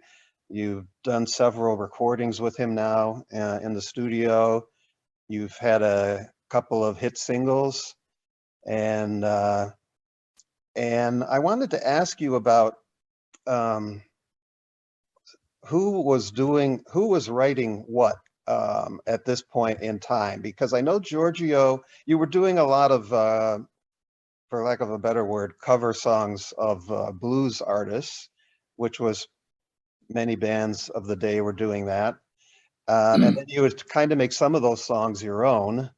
But you did do some writing, some Yardbirds were writing some songs. And maybe tell us a little bit about how that worked. Well, Giorgio was good in a way, on one level, because he said, "Oh, you know, I think I told you before. Oh, you're traveling around, you know, a lot of the time. You're sitting in dressing rooms, and you've got nothing to do, so you may as well write some songs." Right. And so I think that's how we did it. I think the songwriting was mainly done by Keith and Paul and myself. Yes, that's what I saw in the credits. It looks like one of the first songs written by a Yardbird was "Honey in Your Hips," Yeah. that Keith wrote. Yes. Keith, of course, was the singer in the band, but he also played guitar. In fact, you would go on and work with Keith after the Yardbirds, right? Yeah. Yes. Right. Yes. But there's also one of the first songs written by a Yardbird, your manager, Giorgio Gomelsky, is a song called "Got to Hurry." And the actual writing credit for the song is to Rasputin, which was apparently Giorgio's nickname. Yeah. Is there Well, some reason? Is there some reason Giorgio didn't want his actual name on the song?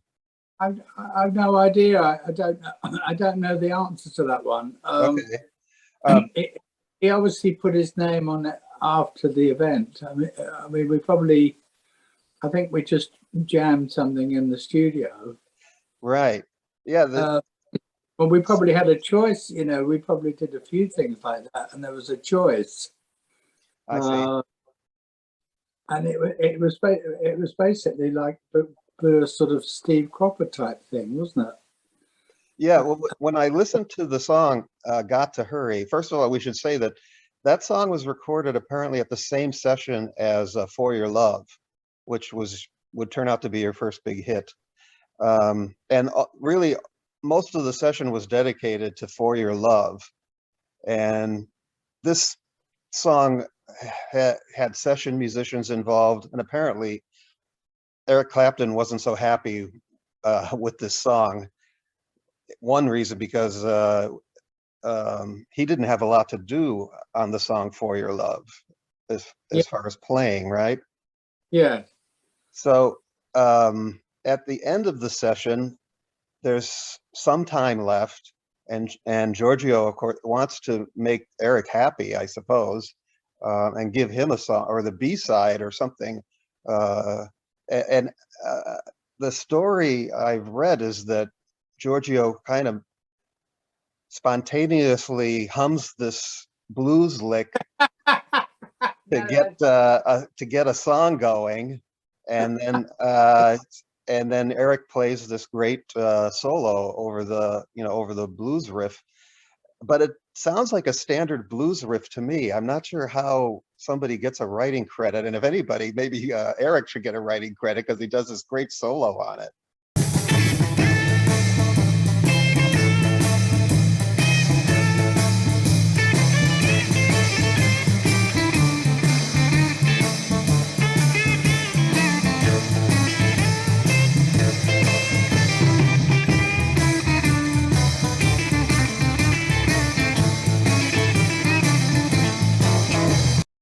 Oh, it's funny, isn't it? It might have been a song we just, warmed up on.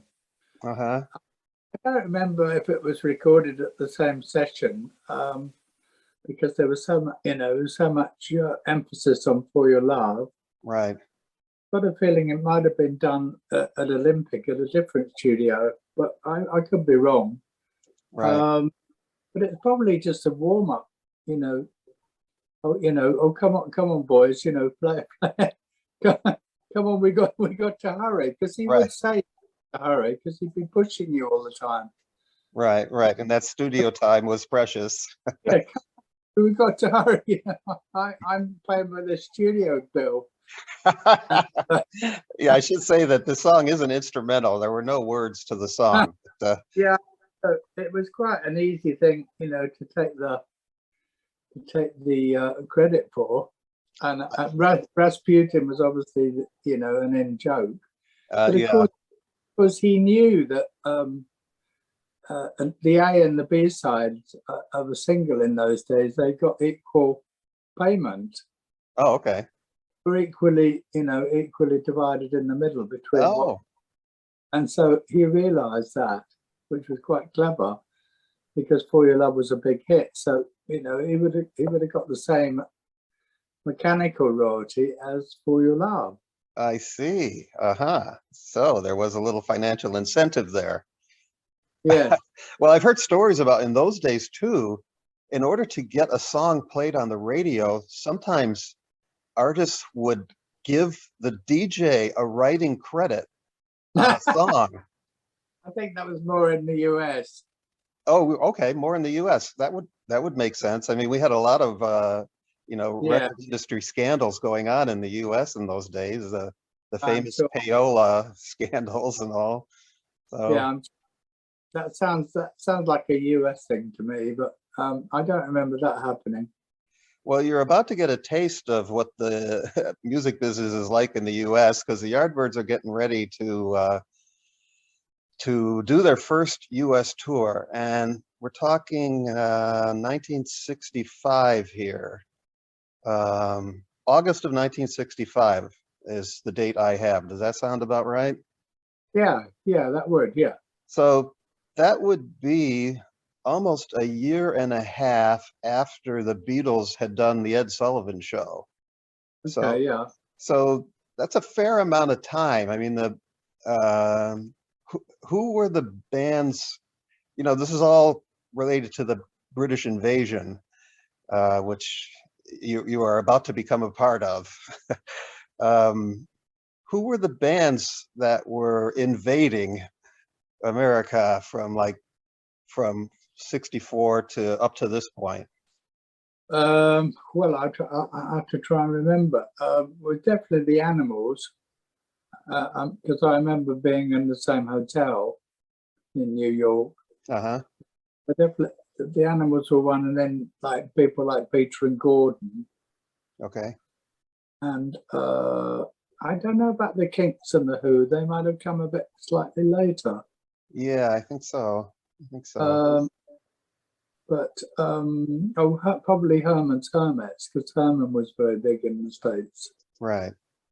So Right. So I guess by the time you go in 65, the British invasion is really still just getting started. Yeah. That's right. So, what are your first memories of arriving in America? Well, it was a disaster, to be honest, because Giorgio hadn't really done all the paperwork and hadn't got the visas for some reason, because it was very strict in those days. You had to get an exchange done through the Musicians Union with an American band. So it didn't matter what they were like. You know, they could be a jazz band, or trad jazz, or any sort of band, as long as they were in the Musicians Union. I see. So I presume we got that far. Well, I'm not quite sure, but that was what we had to do. But of course, when we got there, we went into New York, and we did a TV show, which you can look up whatever it is. I don't know what it was. Your host for this week's Hullabaloo, Mr. Frankie Avalon.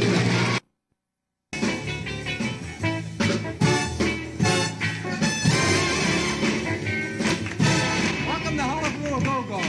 And here it is, direct from England to Hullabaloo, the wild beat of the Yardbirds.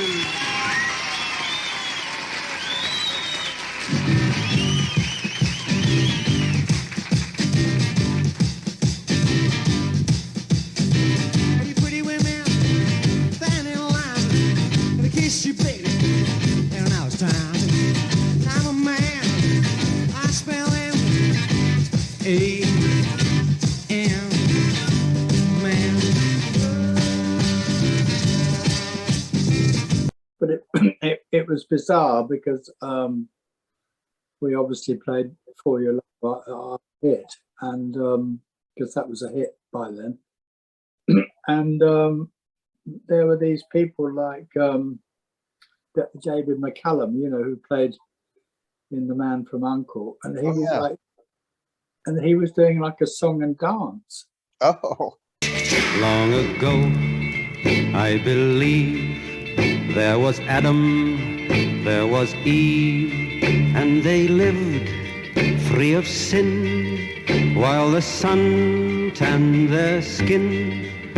And I thought, why are these people? They're doing dance, they're actors, they're serious actors, and he was a huge huge heartthrob at the time. Uh-huh. He's doing a song and dance. This is crazy. And he was on the same TV show with you guys? Yeah, we did that, and then I'm thinking, is this the first tour? Yeah, I think it was. And then the next day, we flew out to somewhere in Oklahoma. Oh. We were playing somewhere in the Midwest in Oklahoma, in a sort of a fairground, Oh. and we went, and there was nobody there. And we said, we've come all the way here, you know, we've come thousands of miles to America, and our first gig, there's nobody there. Do you remember any of the other bands that were supposed to play that day? No, nothing. I don't remember anything. I've erased it from my memory. It was so awful. Was that bad, huh? We all looked at each other and said, "What are we doing? Why are we here? It's awful." and then we went from there to LA. Oh. And of course, we had no more gigs to do, or whatever gigs that they might have had some booked, but we couldn't do them because we didn't have the visa. Oh. So Giorgio arranged this party to play at this party through one of his friends, Kim Fowley, who lived in LA, and they arranged this party in somebody's house in LA, and they invited all these people, like people from the Byrds, and they say Bob Dylan was there, but I don't know about that. But sort of famous people, and to do it as a publicity stunt. And it sort of worked in a way, because they did get the name around, and there were photos in the papers and all that stuff. And it was right next door to that, who's that comedian, Lenny somebody? Lenny Bruce? Lenny Bruce, yeah. It was next door to his house, and he knocked on the door and complaining about the noise. So it was like larger than life, you know. Yeah. But it was a good stunt, Right. and it made up for not being able to play. Sure. And I guess the idea there is you're getting to meet people that might be influential for your career, I suppose. And then Giorgio thought, oh well, we'll do a publicity thing, and we'll go to Disneyland. Oh. And at that time, they didn't allow people with long hair. Really? Go into Disneyland. So that was another flop. Well, how did they? That just seems bizarre to me. I mean, I know the long hair thing was kind of a dividing line culturally for people in those days, but I didn't know they were banning people from attending certain places because of long hair. Yeah, you couldn't get in. You know, maybe they thought you were commies or draft dodgers. You know what I mean? Yeah. All right. So you guys, you flew into New York, and very quickly you fly to Oklahoma. So you're basically 2 or 3 days. You go from New York to Oklahoma to LA. Yeah. And this is actually with Jeff Beck in the band, right? Yes. Yeah. So, and he's pretty new to the band at this point, right? Well, you know, a few months or so. Okay. So Yeah. And can you tell me what it was like for you and your bandmates traveling around? I mean, are you always together? Yes. I mean, the first day was quite exciting, because I remember Jeff and I were in the same hotel room, and we were up somewhere in New York on the 40th floor or something, and we were looking out the window at all the American cars, you know, because Jeff's a car freak, and you know, I used to like American cars. We were looking down at all these great cars, you know. Oh, look at those cars, and we'd be really high up, you know, in a big skyscraper. But it was sort of exciting at the same time. And would you guys go out to eat together at restaurants and things like that, or Always together, yeah. and was there any attention from fans at that time? Yeah, you get that. Yeah, you usually get that in airports. You know, people would, because you'd be all walking together. You could get either thing. You could either get adulation for fans, or you get being threatened by sort of people that thought you were dodging Vietnam, you know. Oh, huh. Yeah, that's interesting. You never hear about the Beatles getting threatened You don't, do you? other than much later on, you know. But here we're talking about 65. The Vietnam War is really just starting to ramp up, I guess. Yeah. For Americans, but it would take a couple of years before it became really violent at home, that is. I think the draft dodger thing did actually gradually get worse. Yeah, right. And also the fact was that Giorgio used to wear a cap, and because he looked a bit like Fidel Castro. Oh yeah, right. So he was with us as well, and there was like Fidel Castro plus these draft dodgers. It was like Yeah, inviting everyone to come and beat us up. right. So you do this party situation in LA, but Giorgio is really interested in getting you to a couple of studios that have a real blues history. And I'm talking about Sun Studio in Memphis and Chess Studios in Chicago. How much time do you spend in LA before you go to these studios? Well, I don't know whether this was on that tour. Was this on that tour or the next tour?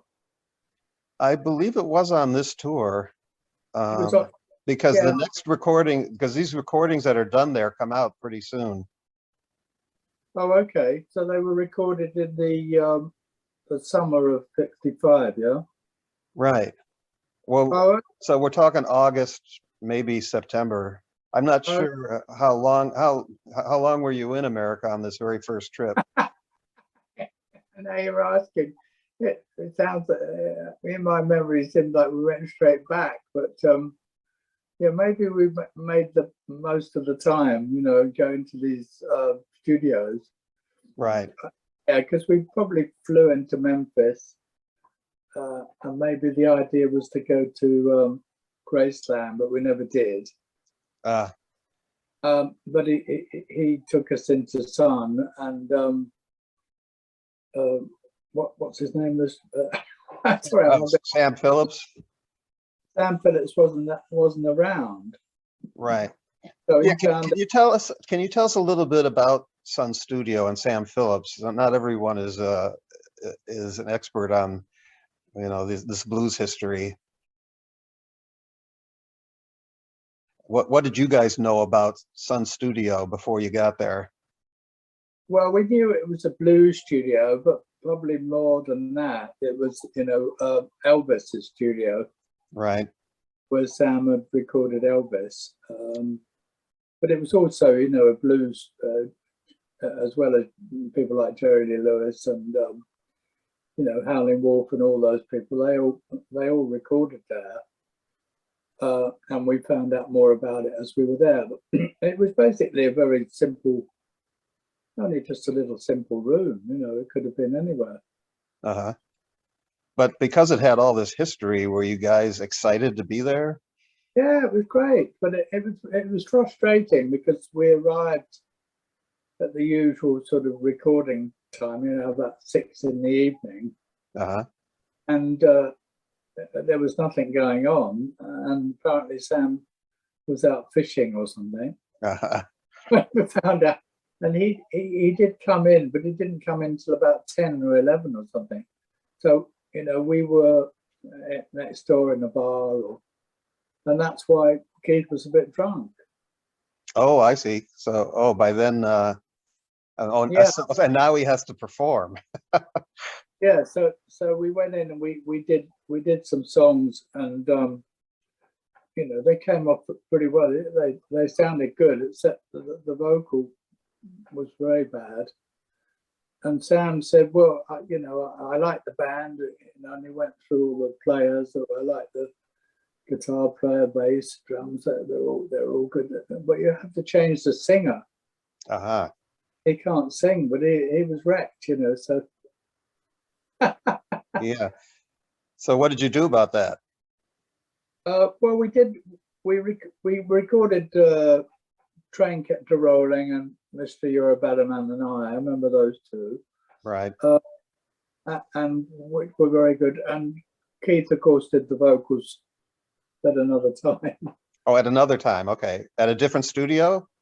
Yes, yeah, it was done at another time. And but his sort of drunken vocals on Train Kept a Rolling, you couldn't get rid of them. They spilt onto something else, the drum mic or something. Oh, I see.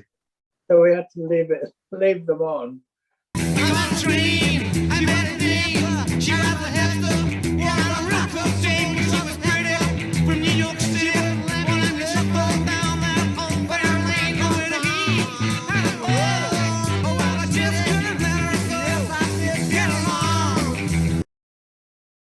So people don't quite understand that, but it gives it the sort of frenetic feeling.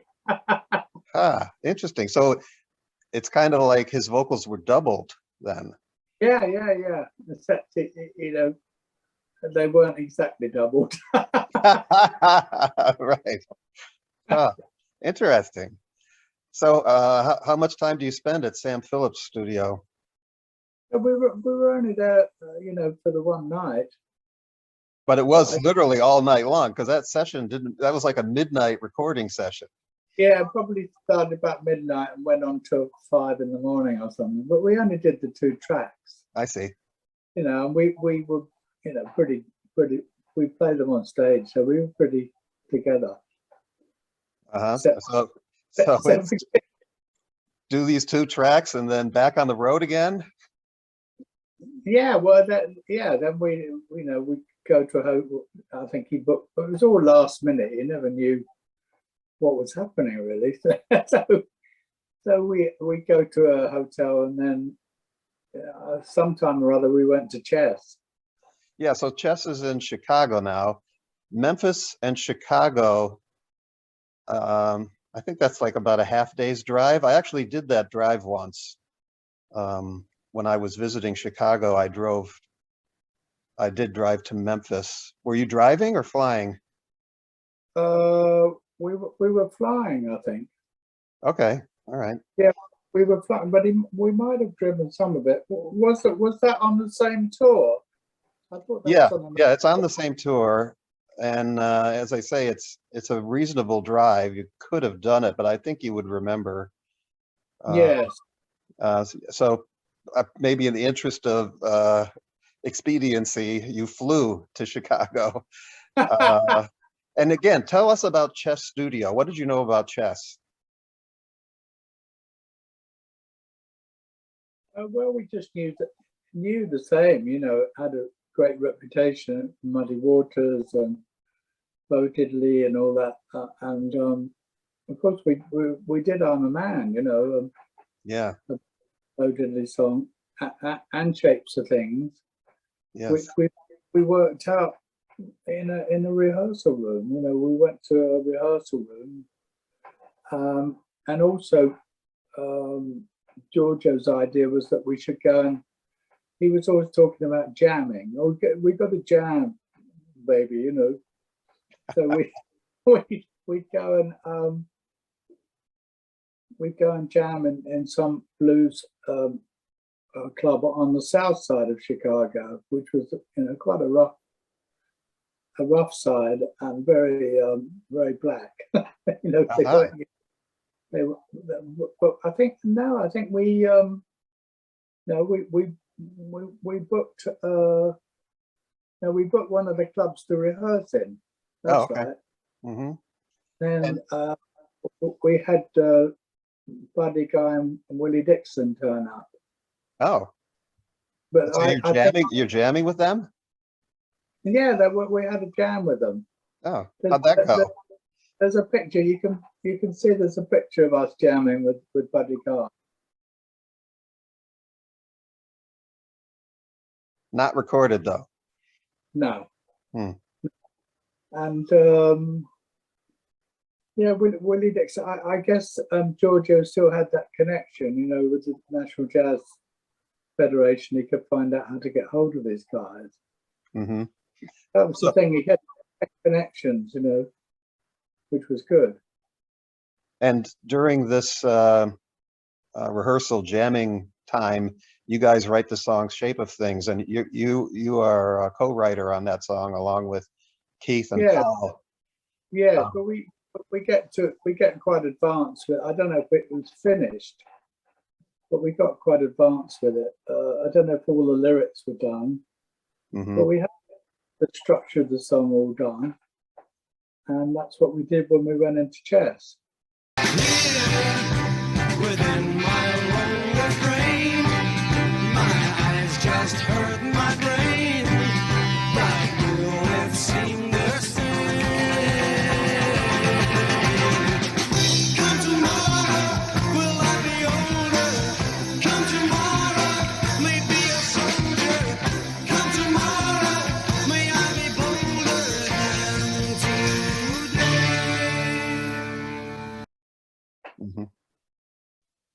And my observation about going into chess was we went in and I was thinking, oh, you know, where's the drum kit? And there was this beaten up old drum kit there, and with a big pile of cement, a bag of cement stuck into the bass drum. And I thought, are they serious? This can't be the drum kit. And they said, oh yeah, this is the one. I thought, that's a terrible kit, but it sounded great. You know, the engineer was all geared up for all that sort of sound. So you weren't traveling with your own drum kit? No. No, that was more or less the process then. You know, you always used I think we did a couple of tours. We took the drums, but right. usually we used what was there. Well, this was the case in England too. When you were recording, you were using studio drum kits. England, I'd have my own kit.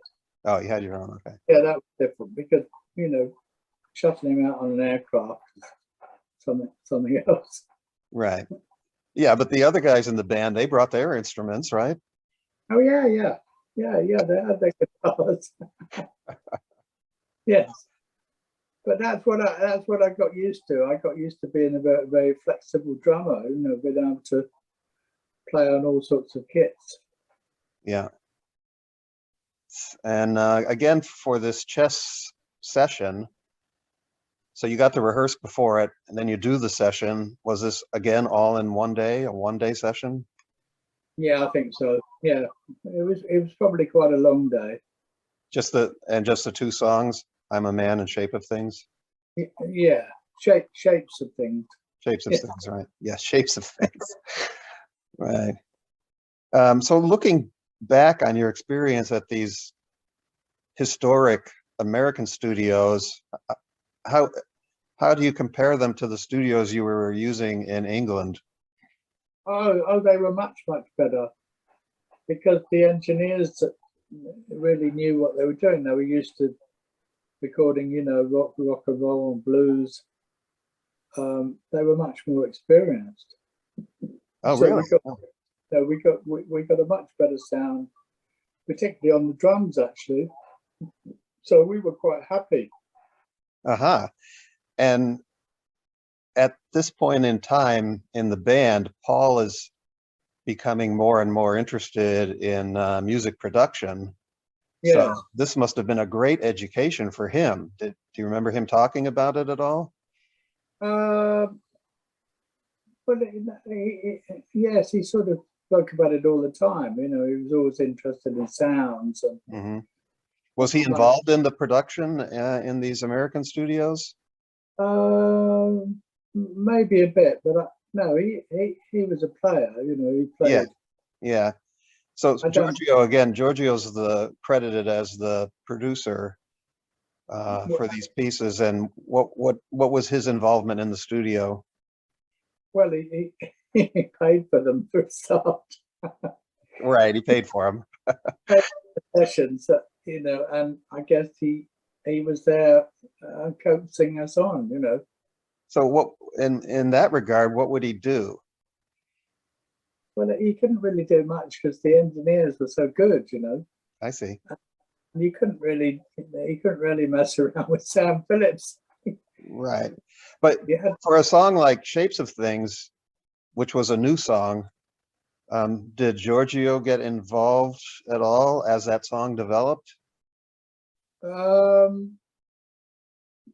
don't think he did really. I think he was, you know, he was just adding a bit of energy. Oh yeah, this is good. And Sure. I know. Right. He's So always- it wasn't like in these other songs that became hits, he was experimenting more, it seemed, with like with adding harpsichord and adding sitar sounds, but nothing. yeah, What was that? It was like a combination, because Paul Salmon Smith came up with lots of ideas as well. So Okay. he was the sort of whip cracker, really, Giorgio. I see. Okay, so what happens after your time at Chess then in Chicago? Do you get to see Chicago much at all? Did you go to clubs to see any other performers? Let me try and remember. I don't remember, and I don't remember where we went. I don't know if we went back to LA, because Keith did his vocals in LA, I think. Right. Or we might have gone back to New York. So it's a hazy memory. Sure. But I would think, it being your first time in America, you guys would really be interested in seeing these Yeah. American artists performing Well, we went. in their native environment. Yeah, I don't know if we, for some reason, I don't know if we hung around in Chicago, but I remember going to clubs in New York, Okay. like the Village Vanguard, and seeing sort of jazz, you know, Ornette Coleman and Oh, really? You saw Ornette? Ornette Coleman and who is that big fat piano player? Monk? No, not Yeah, Monk. Monk. Thelonious Monk. Okay. And he was playing with Ornette Coleman. Wow. What did you guys think of that? I thought, well, this is pretty cool, you know. And then we'd go to I don't know, maybe it was the same club. Another night we went to the Vanguard, I think the Vanguard, and they used to have Latin, like Mongo Santa Maria, that sort of thing. Oh, right. Oh, and then that's right. And then Giorgio knew someone that was involved with Richie Havens. Okay. So we went down to a club called the Night Owl, and we saw Richie Havens play. Huh. I think Giorgio knew his manager, who's a woman.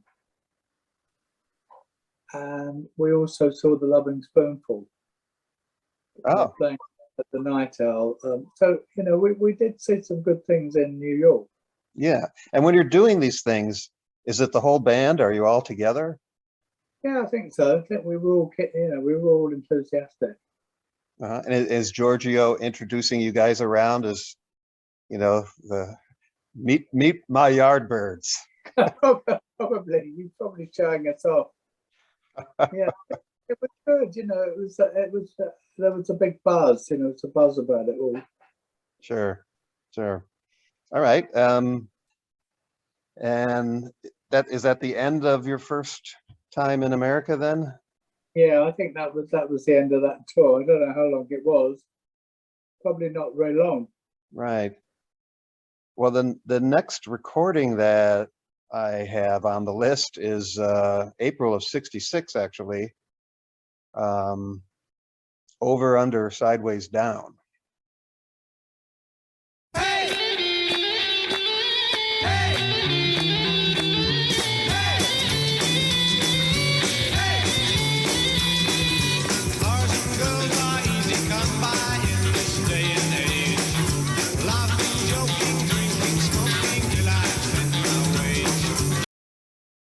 Yeah, that was in England. Yeah, back in England. But he'd gone by then. Yeah, so this is the beginning of the end for your time with Giorgio. I guess I would like to know, how that evolved. It seems like after the American tour, there was some disenchantment brewing in the band with Giorgio. It's more like how it devolved. More like what? How it devolved instead of Oh evolved. yeah, devolved. Yeah, sure. No, I think it was down to mainly Paul Samuel Smith. Oh, And the budding music producer. the music. He wanted to get George out of the way. I think we all, it came from Paul. He was the sort of, I suppose he was like the leader, him and Keith, and we all sat round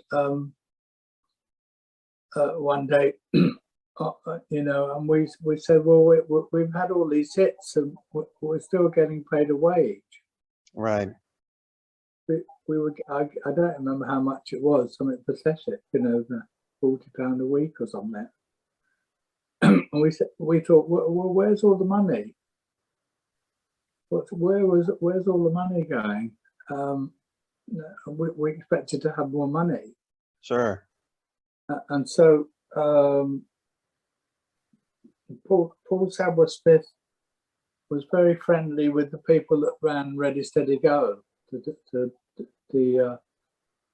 director, and he actually met his wife to be, who was working on Ready Steady Go for the producers, and they recommended Simon Napier Bell, right, as a budding manager. And what was his experience? What kind of managing experience did he have? Well, he had the fingers in pies, I suppose, and he was younger and a bit more dynamic in a way and he was talking about making us money. And Paul obviously liked him because he was recommended to Paul, and there was some sort of meeting around around Paul Samuel Smith's house, where he lived with his parents in Teddington, and Giorgio got sacked. Right. Yeah, and you guys are still in your early 20s at this point, right? Yes. And Giorgio, how old was he then? He was probably, maybe 10 years older. Okay, so in his mid-30s. Maybe at the moment, yeah. And then your new manager, Simon, how old is he? He was younger. He was a bit older than us, but not much. I see. Okay. And there was the dreaded contract that was brought out. Where we went to. We were advised to go to this lawyer, some lawyer in Holborn or somewhere in London, and to sign off Giorgio. And one of the. Well, wait, but before we get to that, who broke the news to Giorgio? Well, we did in this meeting that we had round. You mean Giorgio has Giorgio doesn't know he's getting fired? He just shows up to this meeting? Yes. Oh. Now, we should say here that you're going to bring up this contract that Giorgio had with you guys. And Giorgio's experience prior to you was with the Rolling Stones. And he had a much less formal relationship with the Rolling Stones. It was basically on a management by handshake, I guess. Yeah. And as soon as the Rolling Stones started to become popular, they jumped ship on him. And Giorgio felt, I guess, really burned by that experience. So when he recruited you guys, the Yardbirds, he made sure to cover his tracks, so to speak, with this contract that you're going to tell us about. So, so what happens at this lawyers' meeting? Well, it was, you know, in hindsight, it was terrible because I don't think the lawyer knew much about what was going on. I don't know why he was such a bad lawyer, but maybe he wasn't. The thing is that things were different in those days, and I think one of the clauses in the contract said that you know, Giorgio had the rights to these recordings if they were ever released again. And in those days, they didn't release recordings again. You know, it was that wasn't the way. You know, why should For Your Love come out again? You know. Yeah, it already was a hit. Yeah. Why would it come out again? Yeah. And that was passed through, you know, very easily. Oh yeah, oh sure, you know. Yeah. And maybe there was a bit of a hurry as well. Oh yeah, get him out of the way, you know, sign this bloody thing. Right. Right. And So ultimately, the contract said you were kind of buying out Giorgio in a way. You were saying Giorgio would get all the rights to everything you guys had done up to that point. Yeah, that's right. And he would go away and not be your manager anymore. Well, there was there was that element of the guilt, I guess. Yeah, but So, it was, so this must have been a really tense meeting. Do you remember? Were there hostile words exchanged or anything like that? Or I don't think Giorgio was at the meeting. Well, Right. not with other lawyers. Giorgio was not at the meeting? Is that what you said? Yeah, not at the lawyers' meeting. Oh, he was not at the lawyers' meeting. All right, but so what meeting did you have with Giorgio where you fire him? Oh, that was at Paul's house. At Paul's house. Oh, okay. I don't really remember it, to be honest. Uh-huh. Maybe it was so, you know, so embarrassing. I've forgotten it. Well, yeah, I mean, you guys being in your early 20s and not having a lot of experience with this kind of thing, Exactly. I would imagine you would be kind of nervous. Yeah. I mean, Right. especially, and then you mentioned this guilt thing because he did give you, you know, your first break and all that, and to have it come to this, where, you know, you guys, it's like a bad marriage, I guess, and you just want out. Well, that's it. Yeah, and that's what happens, isn't it? And we were really green, you know. Yeah. But yeah. I mean, the sort of deals that Giorgio would do would be like you'd be at an airport. You'd arrive in, say, Germany or something at this airport. You get off the plane and he say, "Oh, I just want you to meet this guy. He's from the German publisher, and he's just signed this contract. You know, he's going to give you all 50 quid. You know, things like that." Well, we didn't know what we were doing. We didn't know anything about PRS, performance royalty, or anything about you know, writers' royalty, really. Mhm. We didn't. We were green as anything. I mean, it must be the same for young bands now. You know, think, oh, you know, we're a big, really well-known band, but we don't know anything about how the business is run. Well, Jim, it seems to be an old story in the music business, right? Where especially new young artists seem to be taken advantage of by the business sharks, you know, that are swarming around them. But in the case of Giorgio, I know that he was not so interested in the business side of the music. Yes. He was more of a, and you said this in your book as well, that looking back on this after many years, that Giorgio provided this creative spark that Yeah. you didn't really realize until he was gone, what he had contributed creatively. Can you talk a little about that? Well, you know, he did get us off the ground, and I remember he used to say, you know, we'd only just started, and he'd say, oh, you know, oh, in a couple of years, baby, Yardbirds will be a household name. And he was right. Yeah, And he had all the ideas, and it was a great idea to go to the American studios. And you know, there were lots of great ideas he had. You know, it was a good idea to do a party, to get famous people involved, and you know, the PR in LA was very good, and so he took advantage of that.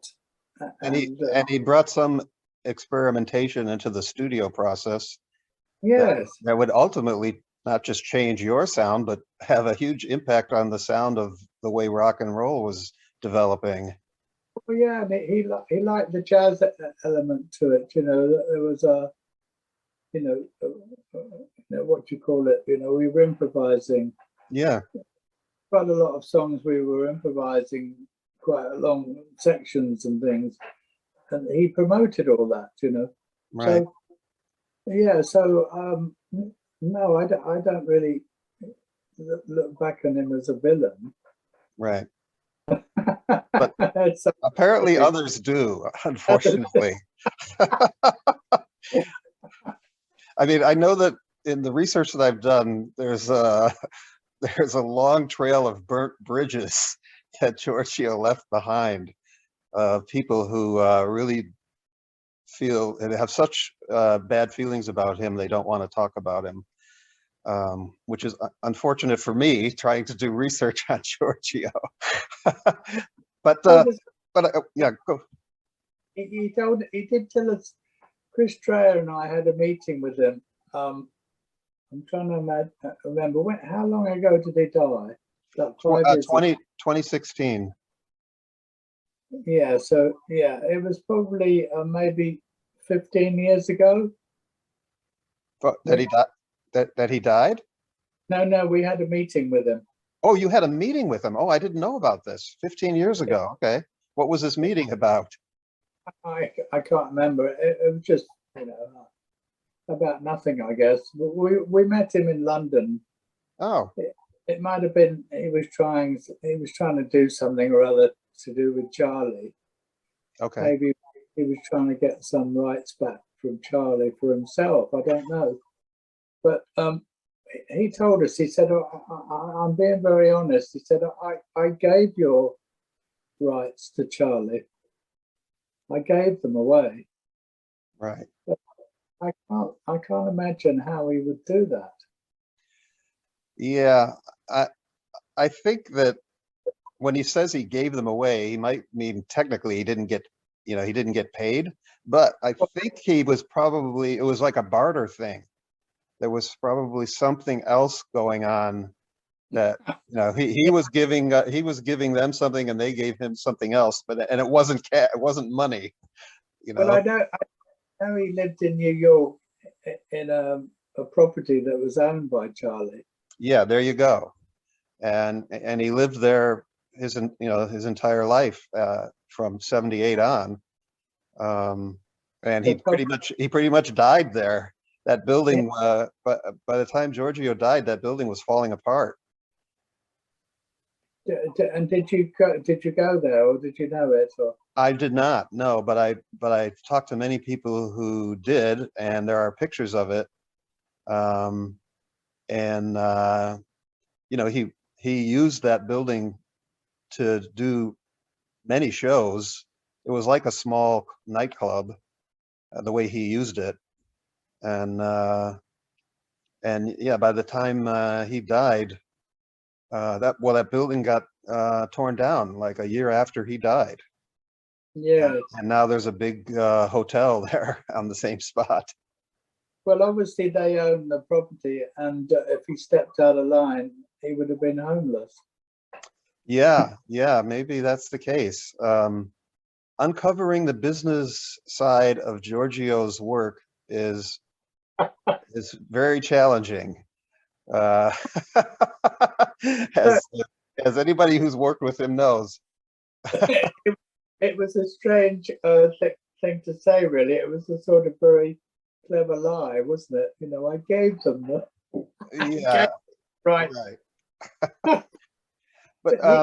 But let's go back to his creative side. We know he could be a business disaster, but on the creative side, you guys would go from working with Giorgio Gomelsky to working with Mickie Most as a music producer. So and Mickie Most was well known I mean, now you guys are well known, and you're going back into the studio without Giorgio. Tell us about Mickie Most and how he compares to Giorgio. That's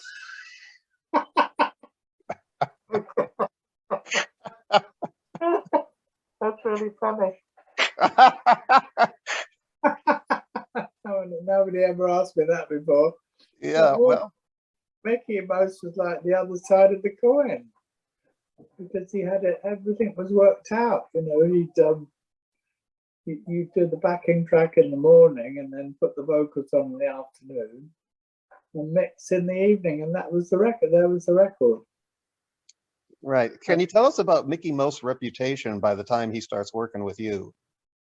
Oh yes, he was the hit maker, and it was Jimmy Page's idea, because Jimmy knew him, and Jimmy had all the session experience, you know, and obviously it worked for him, and we were just short of hits, so like, oh, we have to go to Mickie. You know, Mickie was interested, and Mickie would come out with these songs that people had given him, like little games, and so, oh, you know, I'd be totally what's the word?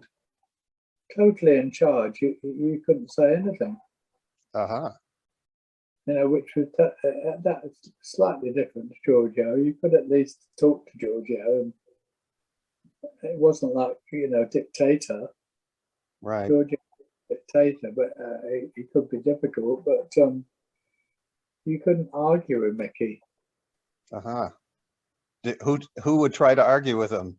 No, I mean, it seems like that wouldn't go over well with Paul, who had been, you know, acting as a producer. How did Paul and Mickie get along?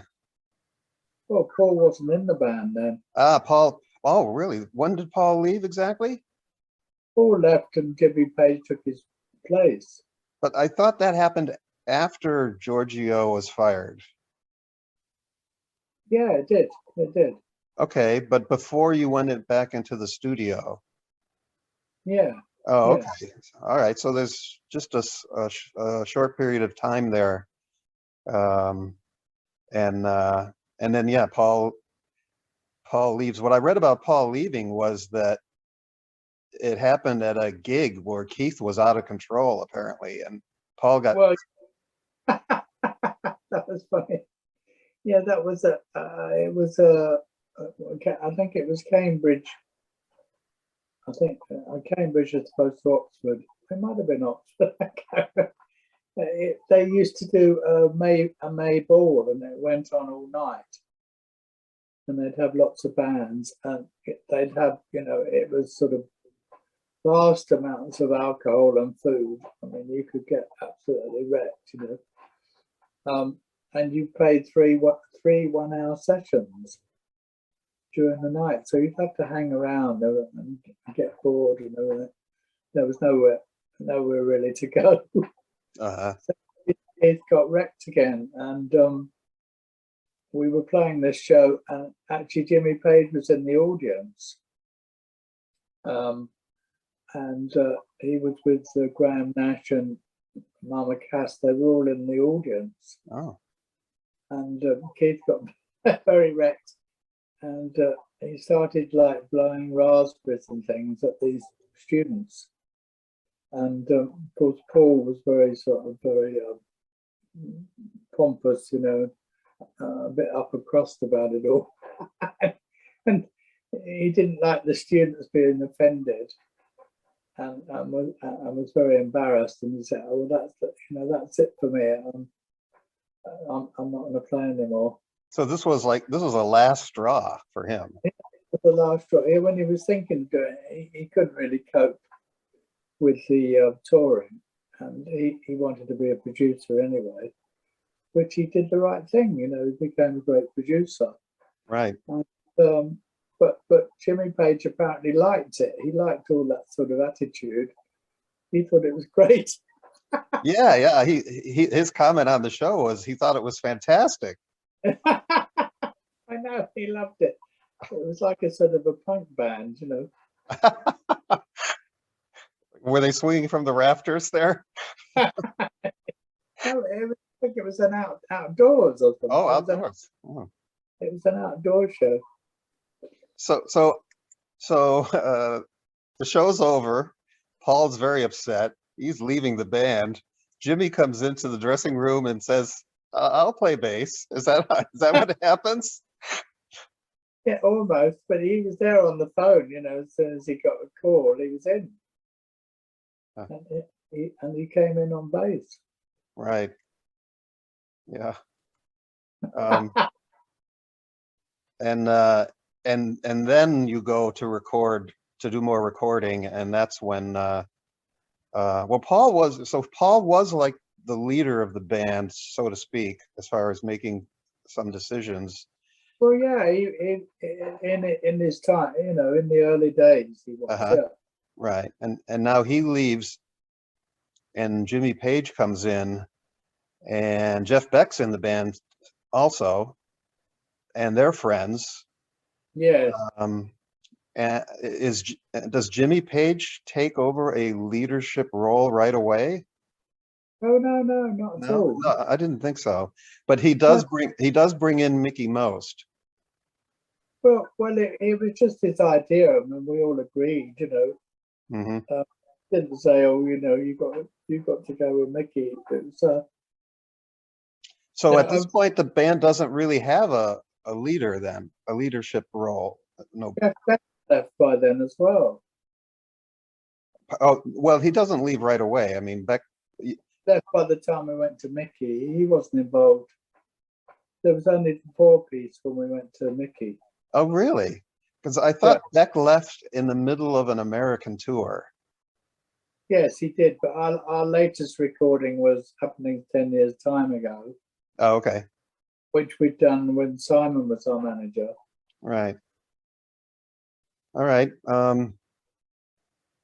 So Jimmy Page is now the guitarist in the Yardbirds, and yes. And this is like 67, 68. Yes. And the Yardbirds are not going to last much longer after 68. But there's pardon me? After Mickie Most. Well, yes. I guess Mickie Most was known as the hit maker, but did he develop any hits with the Yardbirds? Well, the first one wasn't so bad. Mm-hmm. Little Games. Little games are for little boys. I found out there are other joys. Margaret, Josephine, Susie, and Catherine, they help me in my little games.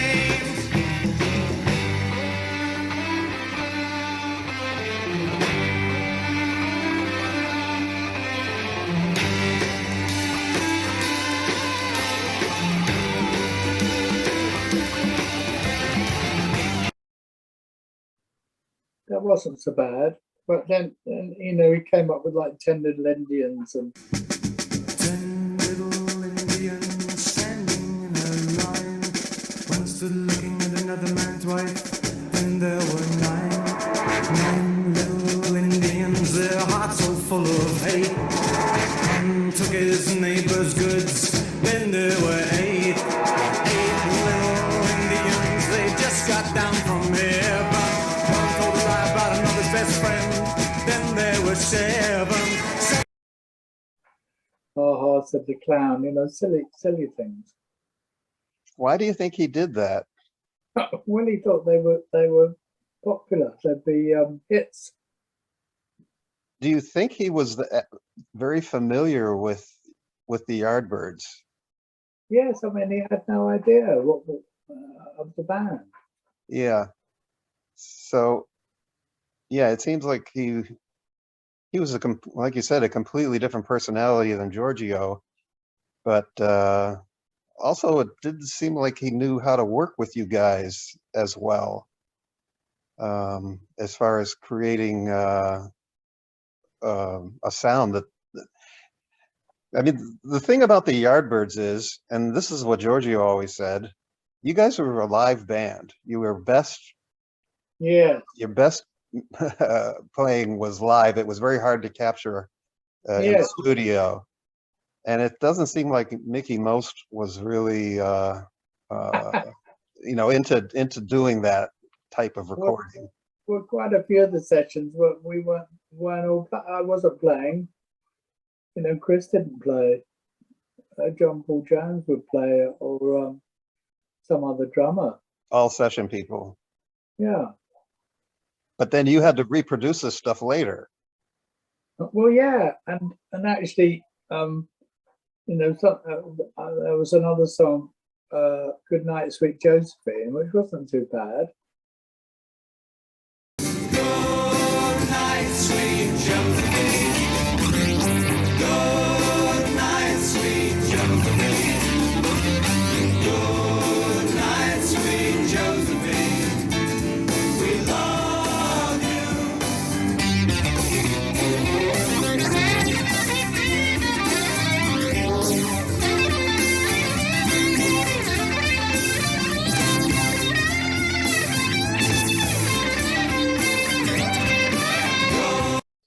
And I've heard our version. Our version is just as good as the session, you know, because we did it on the BBC. Good night, sweet Josephine. Good night, sweet Josephine. Good night, sweet Josephine. We love you.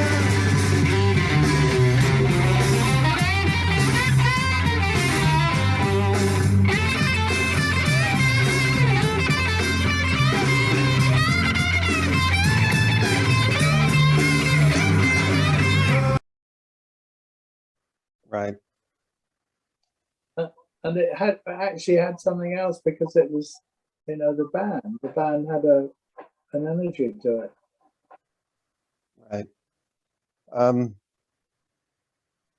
Did you have much or any contact with Giorgio during this period of time before the Yardbirds break up? No, but I was going to say we did see him more recently on tours in America. Uh-huh. When, you know, Chris and I reformed the band, so it was after '95. Uh-huh. I think we were there around about '97 with the Animals, and Giorgio arranged a gig in Tramps in New York. In the last days of the Yardbirds, you do this is 1968. You do a tour of America, and this poster is from the San Francisco shows at the Fillmore. And the reason I bring this up, not only because I love this poster, but the opening act here is Cecil Taylor, or one of the opening acts. We got It's a Beautiful Day and Cecil Taylor, the free jazz piano player. I wanted to know, what did the Yardbirds and you particularly know about Cecil Taylor before this show? Not much at all. I mean, we knew he was sort of an outrageous pianist, but we didn't really concern ourselves with the bills, you know. Uh-huh. We thought, oh, you know, who's on the bill? We weren't really interested. You know what I mean? Yeah, but I think it for me looking at the kind of the history of rock music at this time, it shows the influences that a rock concert goer, would be exposed to. They go to see the Yardbirds, and they're also going to see free jazz played by Cecil Taylor. Yes, This I isn't know. the kind of billing that you see much anymore. Oh, this was very much that era, wasn't it? The sort of hippie era, the psychedelic era, when all these people would play together. Right. And And yeah, people were more willing to try different things, I think, maybe. yeah, because they'd have a light show on, and I mean, he was quite psychedelic, I suppose, really, wasn't he? I've never thought of him. I mean, I didn't know about Cecil Taylor in '68 myself. Yeah. It'd be much later that I would become a fan. But I guess what I would be wondering is what was the audience reaction? The Yardbirds fans, or the audience at this show in San Francisco. I'm really curious how they reacted to Cecil Taylor. I don't suppose you would remember anything about it. No, we didn't see him. I don't remember seeing him. Right. We were probably still in the hotel or backstage or something. That was often the case. Right. And probably the people all got stoned anyway, Yeah. Yeah, it was good music to get stoned to. Right. The connection somewhat to Giorgio is that around this time, Giorgio is doing his own label called Marmalade. Were you aware of his Marmalade label at the time? Yeah. Who did he have? Did he have Magma and those sort of people? Magma, I don't believe made it on Marmalade. Magma came later. He did Marmalade did the first solo album by John McLaughlin. Oh, okay. Extrapolation, and I'm not sure if so he was getting more involved in jazz or what would become fusion. Yeah. And there were a number of releases on Marmalade, but they didn't really have a hit. Polydor was backing Marmalade and was funding Giorgio for that. Yeah. And Julie Driscoll and Brian Auger released albums on Marmalade. But another jazz, I'm not sure if this was on Marmalade, but another free jazz group that Giorgio recorded was a Spontaneous Music Ensemble. Yeah. That was right in line with what Cecil Taylor was doing, and Ornette Coleman and the free jazz people. So Bill, wasn't it, that Bill? Yeah, yeah. So free jazz was definitely in the air, especially if you were a more adventurous rock fan, I suppose. And Marmalade released some of that stuff, and then of course Marmalade goes bankrupt. I don't suppose you were in touch with Giorgio at that time? No, I don't think so. That would have been during the 60s, yeah? Late 60s, yeah, 69, somewhere around there. And that's also the time when Giorgio leaves England and kind of relocates to France and starts working with, in England he was working with Soft Machine. Were you aware of what they were up to?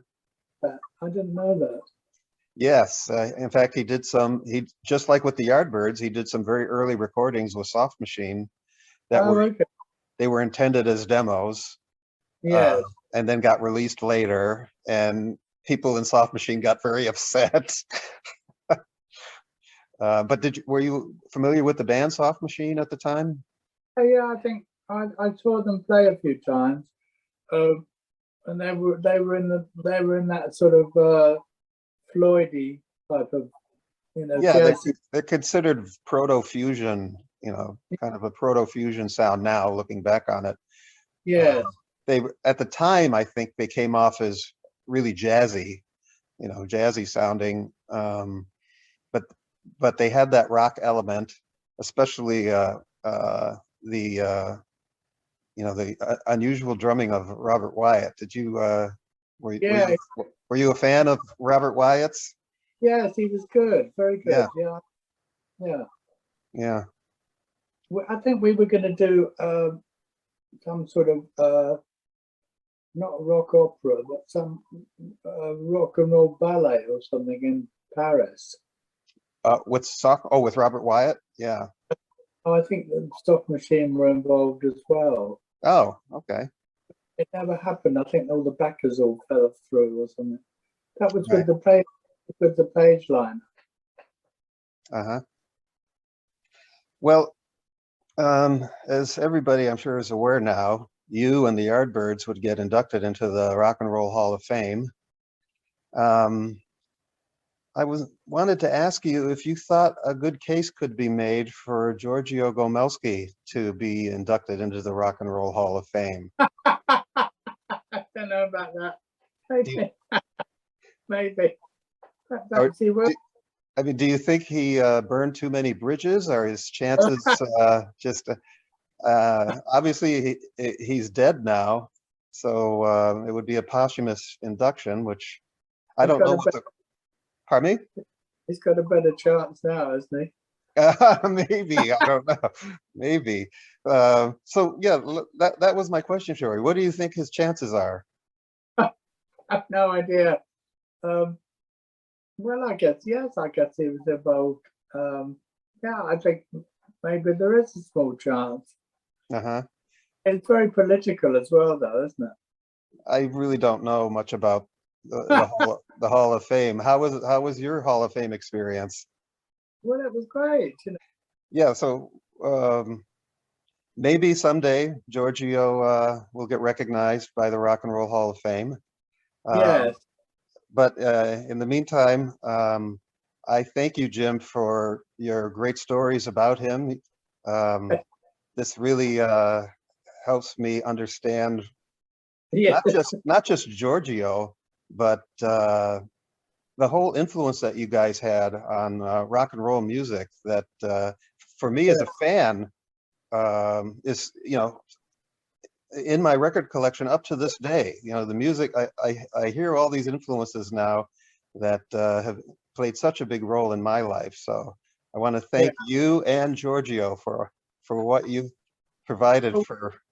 Yeah, we had the creative ability, but probably not the stamina, you know, to keep it going for what. Well, you lasted longer than many, and the influence certainly lasted longer than most. So thank you for that, Jim. Okay, Rick.